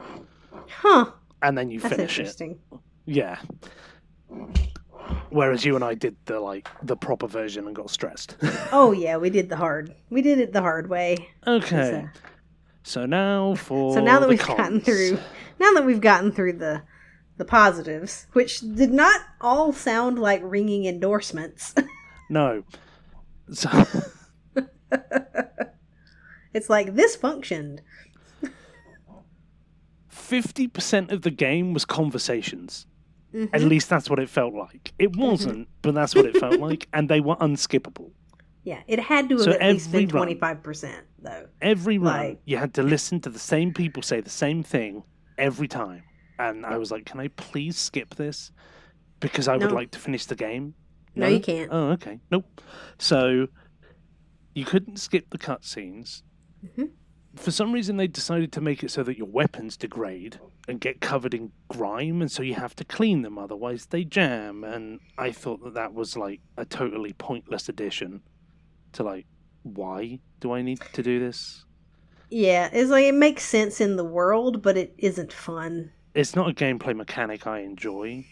Yeah. They also had the karma system. So there's 2 different endings to the game, and it's dependent on certain characters being present. And to have those characters be present, you have to get good karma through 3 of the levels to have them stay with your group. However, I don't know if not all karma is made equal, because I did 3 runs. The first run, I was pretty anal about the whole karma thing and like followed a guide and perfectly like got all the karma where they said to get the karma and didn't get any bad karma and got the 3 guys to stay. When I did my second run, I did the bad ending, and so I just went ham and killed a bunch of innocent people to make it so that everyone left. All bad things happened. And then in my third run, I thought I'd done enough in the second area to get the guy to stay, and he left. And I was like, okay. Which of these karma things did I not get that mattered for that person to stay? Because I maybe missed 2 or 1. Yeah, and it's like, do you need all of them? Yeah, I didn't. Yeah, I didn't do all of them with the other 2, and they stayed. Yeah. Yeah. That is a pet system peeve in those series. games, in all of them, what counts as good and bad is so finicky. Yeah. And you really have to follow a guide very precisely in order to do them, and I find that to be very annoying. Right? It's like I shouldn't have to follow a guide meticulously in order to have overall good or bad karma, right? Like, yeah, it should be like a scale of I did. Obviously, if you murder someone in front of them, that might cost you more because they see it. But yes, but it should be a logical system, whereas I feel like sometimes it's not. And they did the same with the secrets. That wasn't in this one, but that was in, I think, 2033 and Last Light, where you weren't 100% sure which secrets you had to get and which ones were maybe optional. But yeah, it's annoying. They use his name all the time. And I don't want to hear Artyom's name ever again, because it's Artyom. How are you doing, Artyom? Oh, you're my hero, Artyom. Uncle Artyom. And I'm just like, please, he knows his name. You don't need to keep repeating it. Because it felt like they said it like 1,000 times in that playthrough, in like over the 3 playthroughs. It's not that bad, but I'm exaggerating for comic effect. Stealth mechanics. So to get some of those karma points, you have to stealth through certain areas to be able to get the ending that you need, and the stealth was hit and miss at the best of times. Like, there's one area that you're trying to get to this like lighthouse to help a woman, and the guide says you need to stealth and knock all of the enemies out. There's 10 enemies. They've got their backs to you. There's also a day and night system. Don't do it during the day, because you just get seen. And even at night, it's like I snuck up behind a guy, knocked him out, was like, oh, this is okay. Then I snuck around a truck to get to this next guy. The guy, like, I don't know, 20 yards away, in the dark, sees me knock this guy out. And I'm like, how? That's hilarious. I think I did that section during the day. I'm thinking back to it now, like I didn't even think to make it nighttime for it. I'm pretty sure I did that entire thing during the day and stealthed it, and it was so bad. Yeah. So I did that section, Mm. knocked everybody out, and this leads into my next pet peeve, glitches. She wouldn't lower the Oh. lift. Oh no. I couldn't get in the tower. Yep. So I had to restart the entire level again. Because reloading the checkpoint, no matter which one I had, made no difference. Yeah, that is. I think we said this the last time we talked. Though it's one thing to do something that's hard or challenging. It's something completely different to do the hard thing and then not have it count. Then I had another really weird glitch where I knocked someone out and the game froze, but it didn't freeze completely. It decided to run at 1 frame every 30 seconds for about 5 minutes. And then the guy was assassinated. Like, he was like knocked out on the floor and I was able to play again. But I was like, that is a weird glitch. I also had That is another weird. one where I did this. I had the same glitch, but it lasted for like a minute, so it was shorter. But when I got back to using my character, the camera was locked on to the guy that I'd knocked out, and so Yeah. I couldn't progress because I couldn't see where I was going.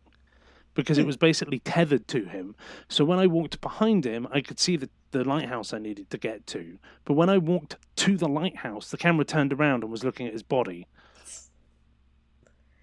Oh boy. And it did the same. You fight this bear later on. It did the same glitch with that, where it would just freeze, and it made the like longest drawn out roar sound I've ever heard on a video game. But it was all distorted, like, I don't know, someone was trying to mince the bear alive. Oh god. Yeah, the glitches in that game were just terrible. And it's been out 4 years or more at this stage, and it's still not working well. Yeah. That was one of my like negatives for Fallout 4 for the same reason. Like, it's been out for a long time. Yeah. You should have some of these things fixed. But just don't care. Yeah. So the second run I did was in Iron Man mode, which was for the DLC. No save, other than it saves at the beginning of the level, but you don't have any saves within the level. Mm-hmm. So you have to do the level in one run. Which wouldn't be so bad if you could skip the dialogue. Also wouldn't be so bad if they did the Deus Ex way of doing things and gave you the save function, but if you die, they delete it. Right. Yeah. If you ran into any kind of problem, you'd have to just reload the level again. Yeah. And those levels aren't short; they're like 2 hours long, which leads me into another negative for the game. They made open world areas in a Metro game. I don't understand the point, because Metro is very linear. You're underground in tunnels, and then they're like, you leave the Metro, and now we're going to put open world segments in, but we're not going to make them easily traversable. So you're in one area, there's mud everywhere, and you've got to go around on boats to try and get to certain areas. And it just takes forever because the boats are slow because you have to press the buttons to paddle, and then you get eaten by fish. And so that gave me paranoia for my iron mode, and I was just thoroughly fed up with the open world stuff because I felt like it wasn't necessary to be in the game. Yep. It didn't really add anything. And then they scattered the collectibles all over the place as well. So you had to go to all the corners of the open areas to find them. And it was like, every single brown sandy patch. Yep. Or boggy, wet, marshy section where you can't get through to the collectible because there's a whole line of train cars. So you have to go all the way around them to get to it. And then you step on what you think is solid ground and it turns out it's water, and then you drown. Won't this be fun? I was like, oh, Mhm. I wondered why I hadn't played this for 3 years. It's because Now I remember had such why. a horrible Because you experience. put me off. And And then, I wasn't wrong. no, you were not wrong at all. And then in Ranger Hardcore mode, my third run, they disable the quick save. And it's like, so you have to rely on checkpoint saves when it makes checkpoint saves. Section on the last level, you're in some sewers, you're being attacked by giant leeches, and it would not save. And they can kill you in like 1 or 2 shots.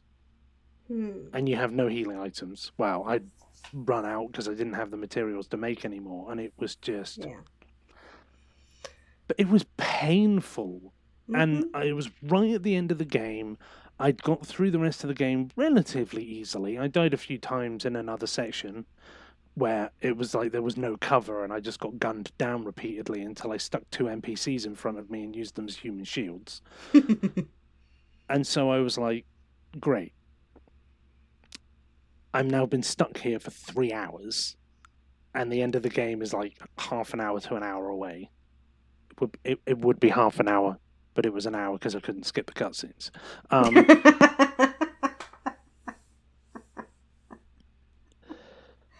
Yeah, it really is that bad. Like if you're just playing through the game to just play through it once and enjoy the story, great game.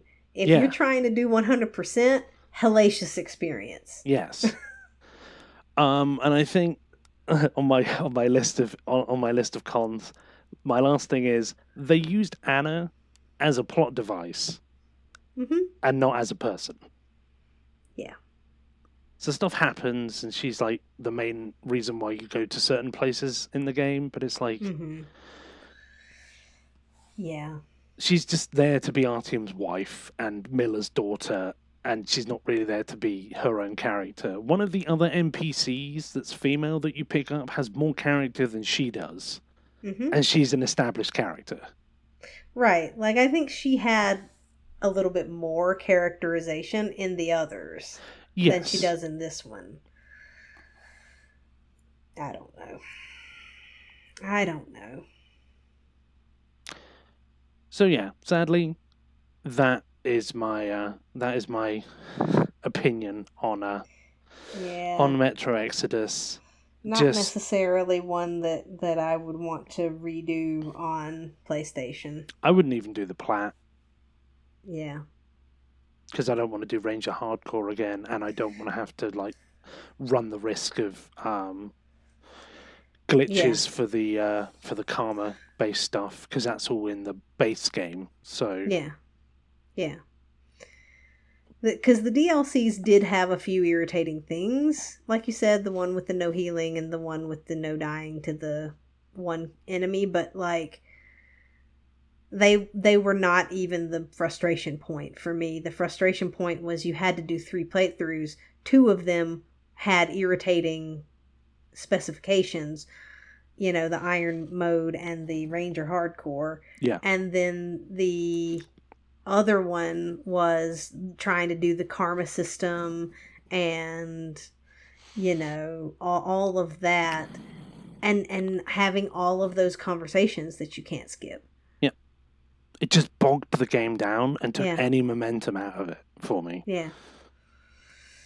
Yeah. So, oof. And there's a bunch of levels that aren't levels, where it's like you're traveling, because you're on a train, you're traveling on a train, and it's literally you just have to go and talk to Miller. And that's a level. Yeah.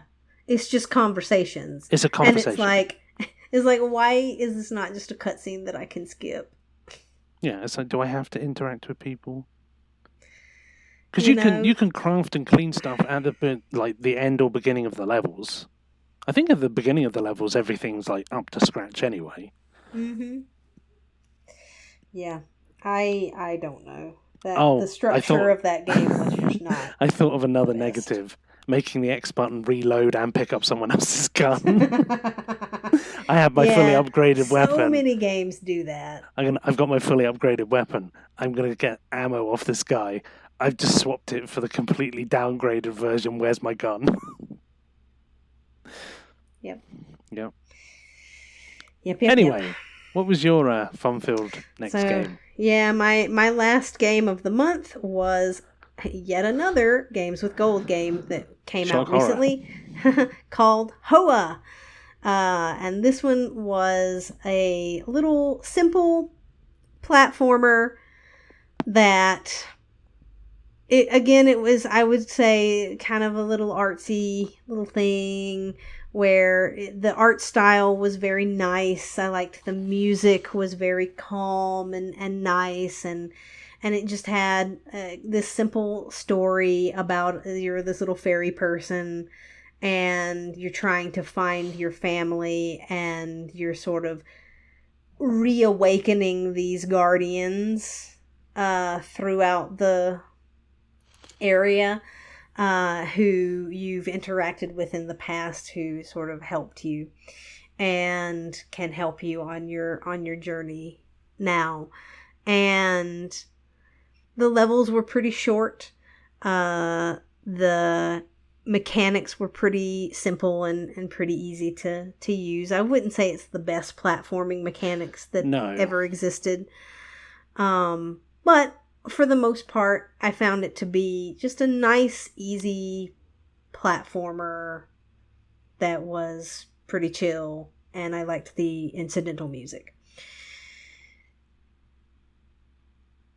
I think for as far as negatives for it, it did have this one achievement that you had to not get hit by any of the enemies in the game. Mm-hmm. And you could cheese that a little bit, because you could start up a new game, and then after you've played through the first minute, chapter select to the last level and just play the last level.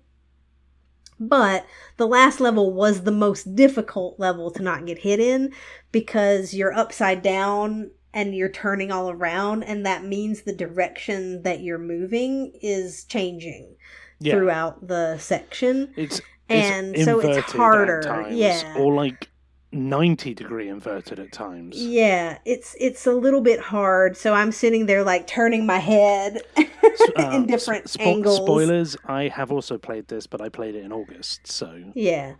So you can talk about your experience then, I guess, but I'll just give them some spoilers. It was awful.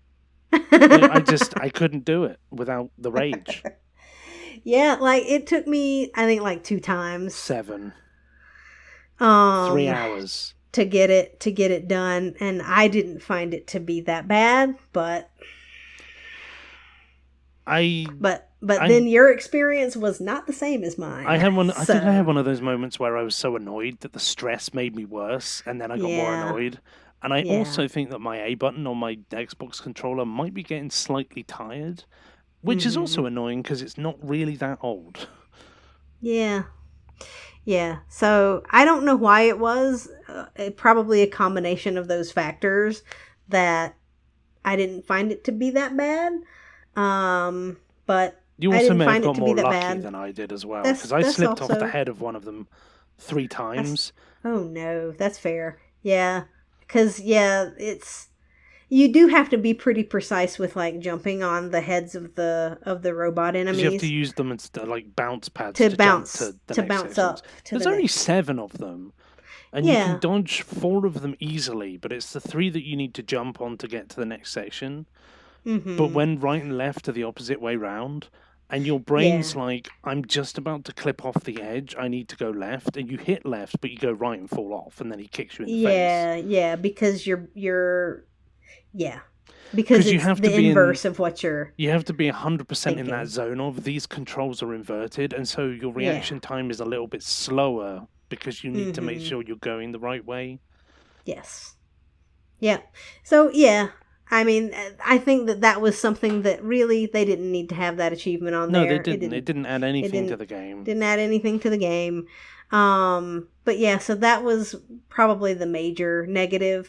And then the other is, I think the levels could have been a little bit more complex. They were all very samey. They were all very simple.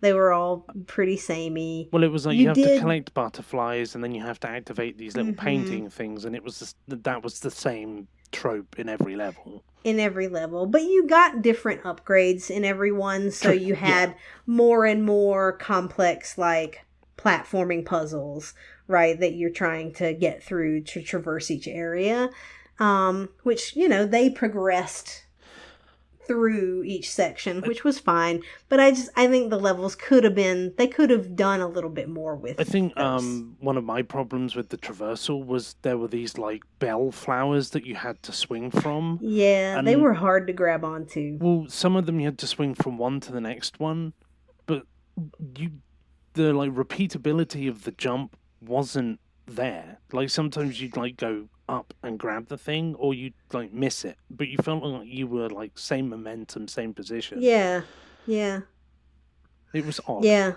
It was, and like there was a section where you were like being carried by ladybugs, and then you had to grab onto one of those bell things, and that felt really finicky to I me. didn't struggle with that bit for some reason. I Yeah, struggled with the one where it was multiple bells. yeah, and I don't think I struggled with the multiple bells as much, but the ladybugs, I probably a dozen times it took me to get up to those stupid bells. They're called So, ladybirds in the UK for some reason. yeah. So, but that was my last game. So, pretty short. Again, like that one's only a couple hours long. Yeah, and I So, talked about it because I finished it on the 2nd of August, and so I felt yeah, like it's close enough to the end of I also finished Metro on the 2nd of August, but I wanted to talk about it because I'd done the vast you did. majority of the game in July. Yeah, for sure. So, that was our month. And if you notice, we played some more games with gold games this month. And the reason for that is Games with Gold is ending In after September. this month, after August, in September. And we have some feelings about that. Yeah, it's really like up in the air for me as to whether I'm going to continue with my subscription for Xbox Mm-hmm. because I've had gold for like 10 years at this point. And Mm-hmm. so having games with gold was a nice incentive Yeah. to continue using it. But now they're going to bump it up to Games Pass. It's going to be slightly more expensive, I believe. Um, Mm-hmm. and I also don't know whether. So they say that you can buy it in 1 month, 3 month, or 12 month. At least that's what it says for the US version at Mm-hmm. $59.99 for a year. The problem I have with that is on the UK store, you can't buy a year of Game Pass. It doesn't Right. You exist.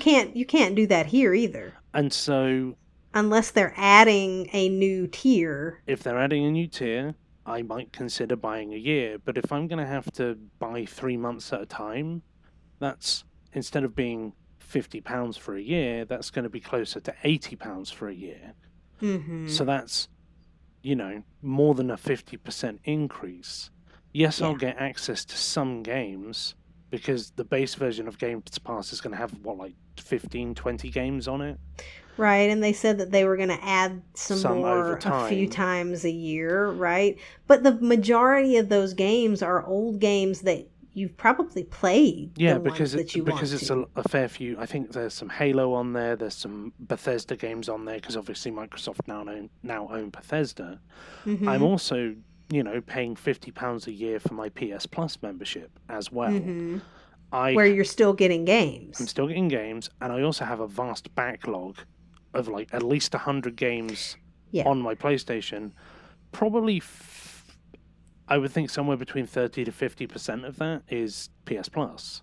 Mm-hmm. And so if I don't have PS Plus, I'll lose access to be able to play those games. Whereas on Xbox, I'll lose access to games I've already completed with Games with Gold that were on the Xbox One. The 360 Mm-hmm. ones aren't affected because the store system didn't have the capability to distinguish between Games Right. with Gold Owned and and owned. games with gold. And so they Yeah. just gave you the game for free. And so when my gold lapses, which will be in November, and so I don't know.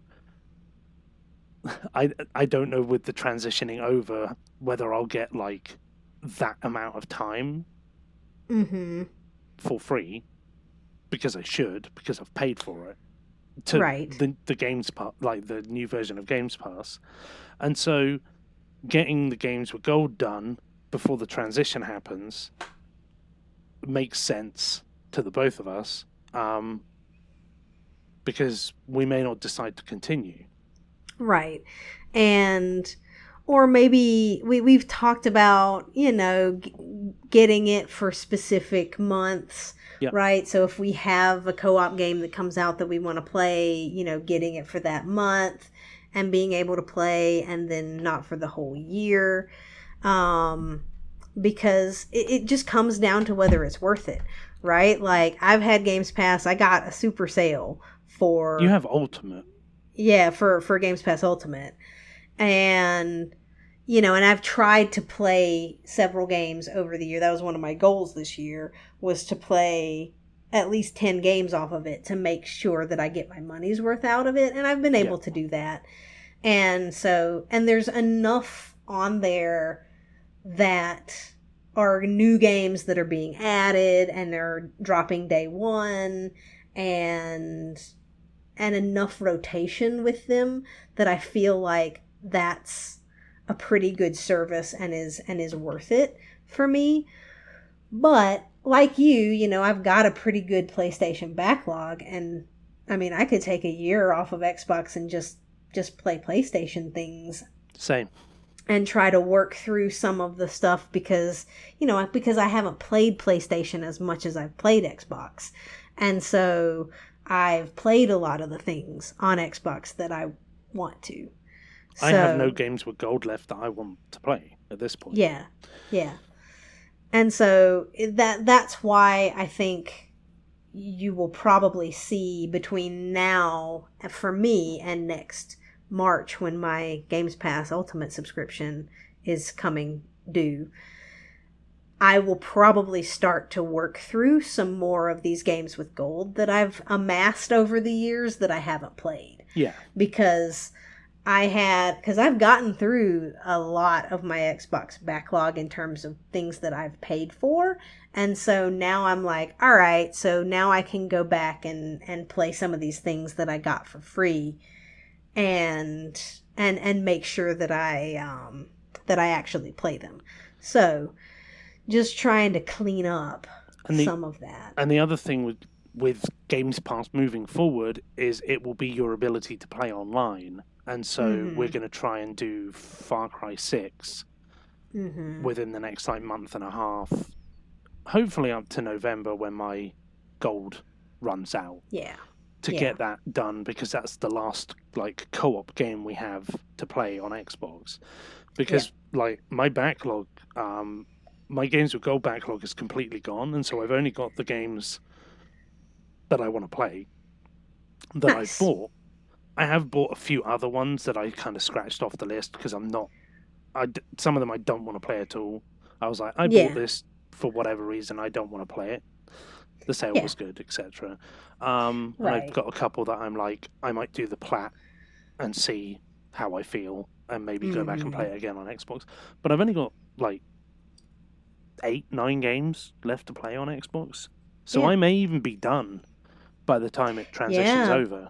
Yeah, for sure. And it's also the point of the Xbox One is now the generation behind. It's not it's not being manufactured anymore. It's not as supported as it. I mean, I don't think it's being supported either. It gets updates because the games. It gets updates because the Series X is getting Series S and X are getting updates, and some of the games are playable on both. And so I feel like there's still going to be support in that regard. But it's I think Microsoft said that none of its first-party titles will be releasing on the Xbox One going forward. I think that was from now, as in when that article released. Yeah. And so it makes sense to me at this stage, with how things are changing, to decide which camp I'm in as in which is the next console I'm going to buy. Right. And at this point, I feel like it's probably PS5. Yeah. I'm very tired of DLC. And so the platinum structure on PlayStation is appealing a lot more to me. And when I get a Series X, because I will get a Series X to play Elder Scrolls 6, because I just will. And Starfield. And Starfield. Right? Like, and we are going to get both consoles eventually. and it's just Outer which one do Worlds you too. feel like, which ones do you feel like you're going to want to play more first? And it will be PlayStation. Yeah. Because PlayStation has more exclusives, like we said before, that we would want to play next. I also want to have Demon's Souls as my 100th plat, so I need a PS5. And so that makes more sense to me to do. And also just to be less stressed would be nice. And not be spending so much money on two things. On DLCs. Well, on two memberships, one that I may not be using. Yeah. Because if we're going to be playing co-op games on PlayStation, because we don't want to have to run into playing like Battlefield 1, where we just went, no, we're not doing the DLC. It's too much. It's too much messing around trying to get 10 to 12 people together. If we just do the plat, and we don't have to worry about buying map packs that cost £10 to £15 that we don't want to play. Yeah. That's saved us stress and money at the same time. And we still have our platinum, which can't be taken away.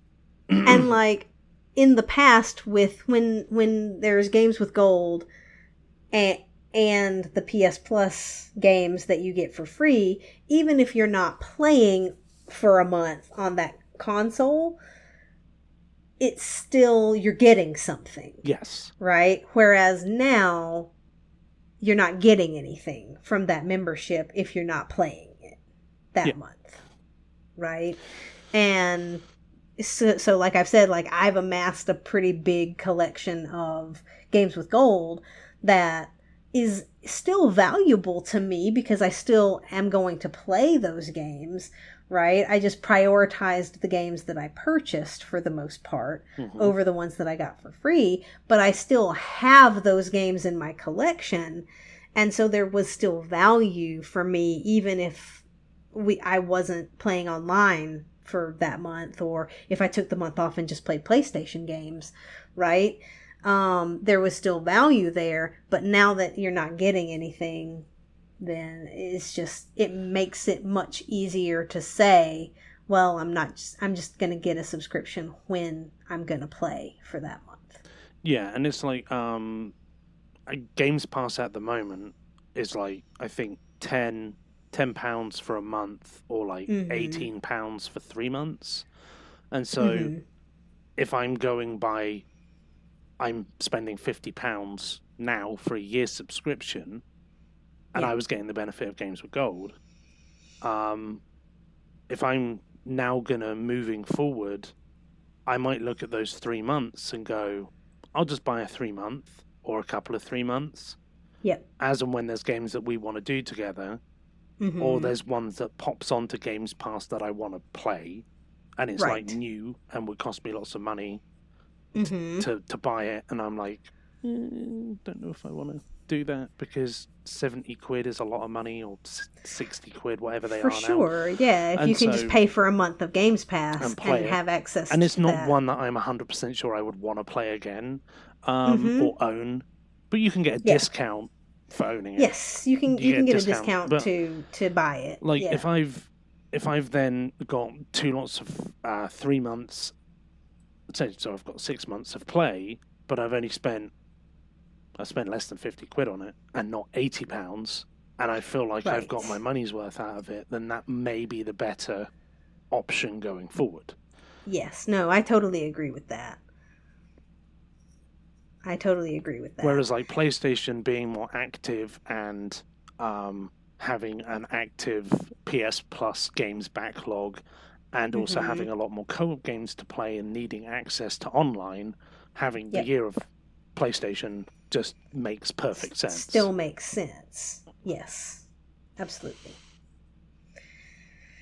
So yeah, so I don't know how other folks feel about Games with Gold going away. I think I read an article on True Achievements, and it seemed very mixed. Like some people said, "Oh yeah, that should have gone away a long time ago. They've been giving out crap games anyway, and you know, like just making it Games Pass makes sense." And then other people going, that was the whole reason why I kept that. And so now I'm not going to have it anymore, and so it just feels like it's very much dependent on whether you like Games Pass. Because if you like the Games Pass model, then you probably don't care about Games with Gold going away. Yeah. But if you don't care for the Games Pass model, and that isn't the primary reason why you're getting a subscription, then I think it's a much bigger negative. So, yeah. Interesting stuff. I wonder what folks think. We live in interesting times. We do. It's very much a time of transition. It is. And it makes me wonder how long PlayStation Plus is going to continue to give away free games. Well, I mean, because I think a lot of times... I know. I think a lot of times one impacts the other, right? And so Games Pass absolutely inspired PlayStation to do the PS Essentials and that sort of system, right? The PlayStation Plus. And so now that Xbox is taking that away, I don't think it will be a negative thing for them in terms of money. I think it will help them in terms of money. And so PlayStation now will probably have the people making the decisions going, well, we don't need to give away free games now. We just make these different tiers and do it more similarly to what Xbox is doing. I imagine they will get phased out at some point. Yes, because that feels that feels like an older model, like the vestiges of an older model where they were trying to keep up with Xbox, but keeping up with Xbox now is they need to build their PlayStation Essential library. Yeah. And I feel like they needed to have free games because Xbox had free games. Yeah. And so now that Xbox doesn't have free games, they're like, well, we could use that as a perk for a little while to go, we're still giving away free games. Come to us, and that could help them. But I think ultimately they will do away with it as well. So it feels like that era is coming to an end. Yes. Well, because, and here is the bigger thing, I think the era of ownership is coming to an end. Yes. Like not owning your games, not owning your TV, movies and TV series and things like that. Like, I think the era where you purchase something and then it's yours and you have it and can enjoy that media forever is just going away. Yeah. And I don't like it. I don't like it either because and that's why I haven't been purchasing like Netflix or Amazon Prime is out of my own personal pride and protest. Yeah. Because I will at some point have to do that because the system doesn't care about my little protest. And so I'll get because if you want to watch things, you have to have the subscriptions. Yeah. Unless you just watch older things. Which is what I do a lot of the time. Because newer things, in my opinion, there's so much out there that so much of it isn't great. Yeah. So it's, I don't know. I don't like it. Like, I think it was fine for me to have a subscription to something because you always had a subscription to something, or at least I did. Like, we always had a subscription to a satellite TV network, right? Where you could watch the different stations that weren't just your core 4 or whatever, because there was a lot of other things like your HBOs and your, you know, AMC and things like that that had things that, you know, we wanted to see that weren't on the core like few networks that you get for free on TV. Whereas so our it core was networks were like the BBC, and so we had good quality broadcasting and didn't need more channels. We had BBC One, BBC Two, ITV, and Channel 4 when I was young. Yeah. And that was it. And there was plenty enough to watch on those 4 that we didn't need to pay. You pay your TV license to be able to watch BBC One and BBC Two, but you didn't have to pay for ITV or Channel 4 because they had advertisements, and so that paid for the channels. That's cool. So yeah, but for me as a kid growing up, like we always had a satellite subscription to like DirecTV or something like that. And so that's fine to me to pay a subscription to see something new that's coming out, right? Especially if you're getting it without ads, you know. But I still want to be able to just purchase that series. But the way that they're doing it these days is like you can never unsubscribe to things because then you just lose your access to everything. Yeah. You know, like you won't ever be able to like download The Witcher without being like subscribed to Netflix. Yeah, you can't, and making it so like you can't buy a DVD or Blu-ray of DVDs those and series. Blu-rays will cease to exist. Yeah, well, you can't even buy the digital version of it, right? Like there's it just doesn't exist. Like you have to be subscribed to the network in order to be able to watch Stranger Things or The Mandalorian, right? Like you just have to. There's no way to just purchase something piecemeal and go, I want to see this show, but I don't necessarily want to be subscribed forever.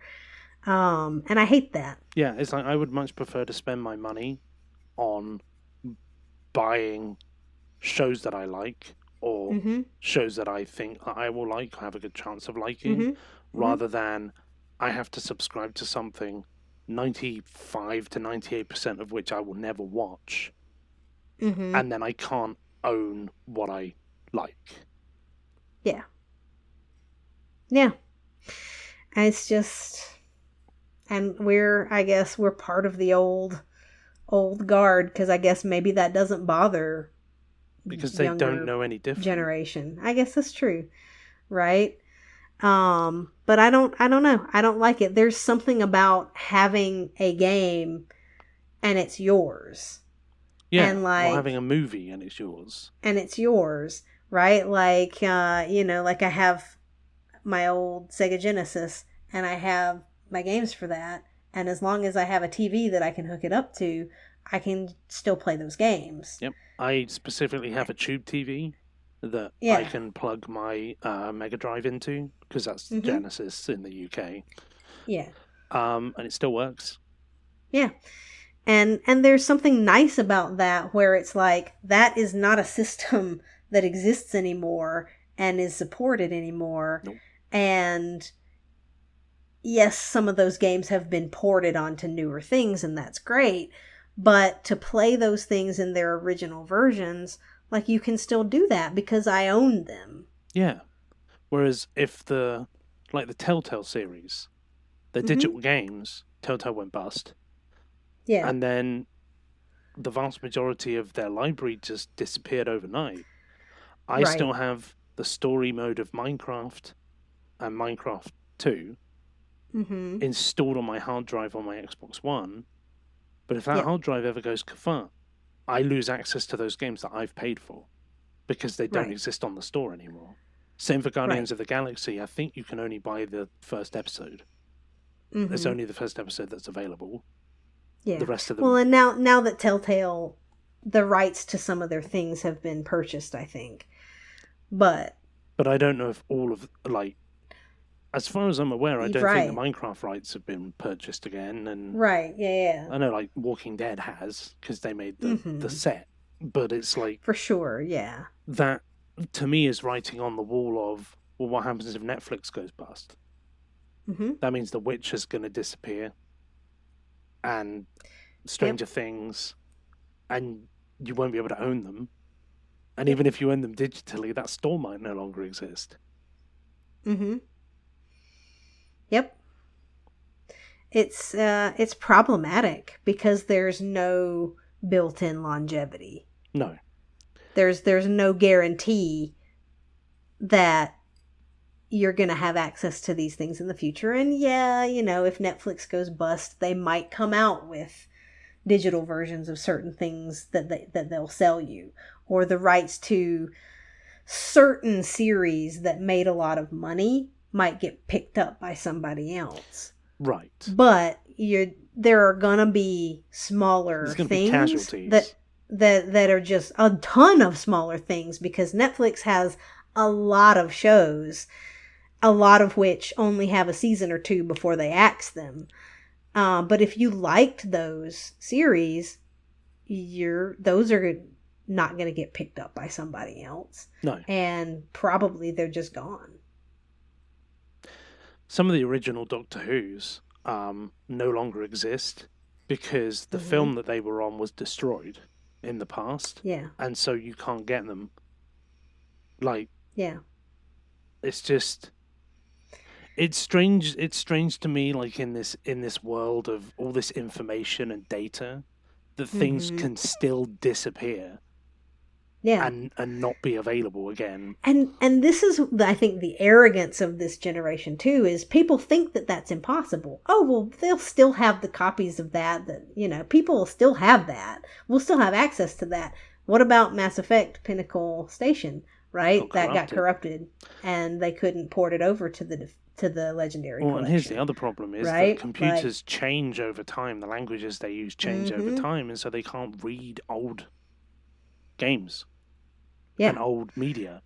It's like, I remember getting Windows Vista and trying to play half of my games. I couldn't play them on the system because they didn't have the right software and drivers.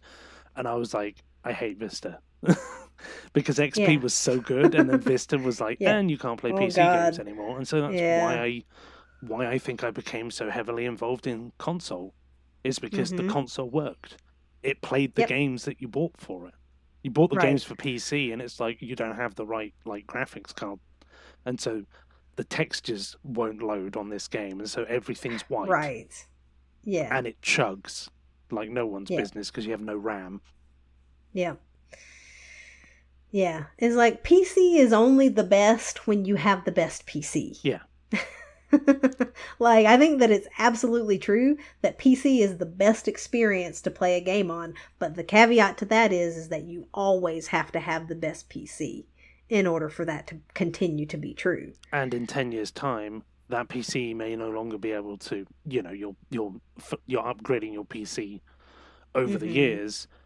You may not be able to play the games that you were playing before, and you'll lose access to them. I know there's emulation and such. Yeah. But it's more difficult.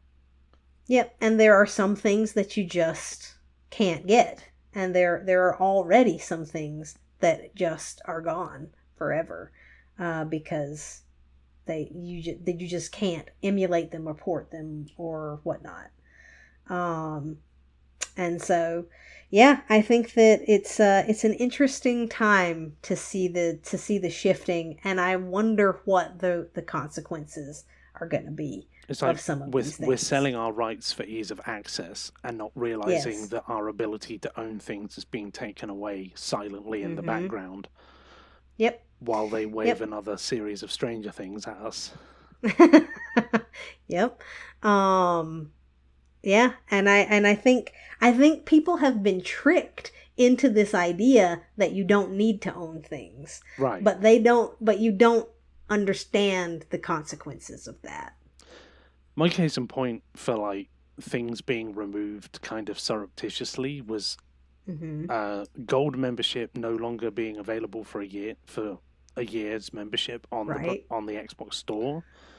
But I had it on yearly renewal, and so they had a message come up on my Xbox saying, oh, this is no longer available. Would you like to change to such and such? Or you can keep it if you want. And I'm like, obviously, I'm going to keep it because it's cheaper. And so I still have it on there, even though it hasn't been available for like 2 years. Yeah. But it's like, as soon as I change that, it's gone. I know the gold is disappearing, but my point is, they just kind of went, no one's going to notice if we take it off. Oh, except for that one guy. Yep. Yeah. That few no one's gonna notice if we take away this option. Yeah. And then when they're like, you could change to this other option that will make us more money, and I'm like, why would I do that? No. Yeah. I will spend my $49.99 a year and not give you $17.99 a month. Oh, for 3 months. Thank you. When it's gonna cost me another £10 to £15, I'm like, principles. Anyway. So, it's an interesting discussion, and so I wonder what how other folks feel about it. Definitely leave us a comment. Let us know what you've been playing. How do you feel about games with gold going away? I know a lot of people are PlayStation viewers, but I feel like things that Xbox do impact PlayStation as well at some point down the road, and the other way around as well. Things that PlayStation does impacts Xbox, because it's all that feedback loop of being within the same system, for sure. And so even if this doesn't impact you because you're a PlayStation player, how would you feel about them removing those free games every month for the essentials? How would you feel about how do you feel about things moving to subscription service over ownership? Is that something that bothers folks, or are we just old farts with our shotguns on the lawn? Well, I don't have a license for a shotgun, so. Me neither. So it's an interesting conversation. So I'm interested to see what folks think. I'm also curious to see in a few months' time, like 2-3 months' time, when the changes have come in, and we can talk about what actually happened. Right. Yes. Now that we're speculating. Speculation. Yeah. Exactly. And see how it actually will impact us, which will be interesting. Right. Yeah. So yeah.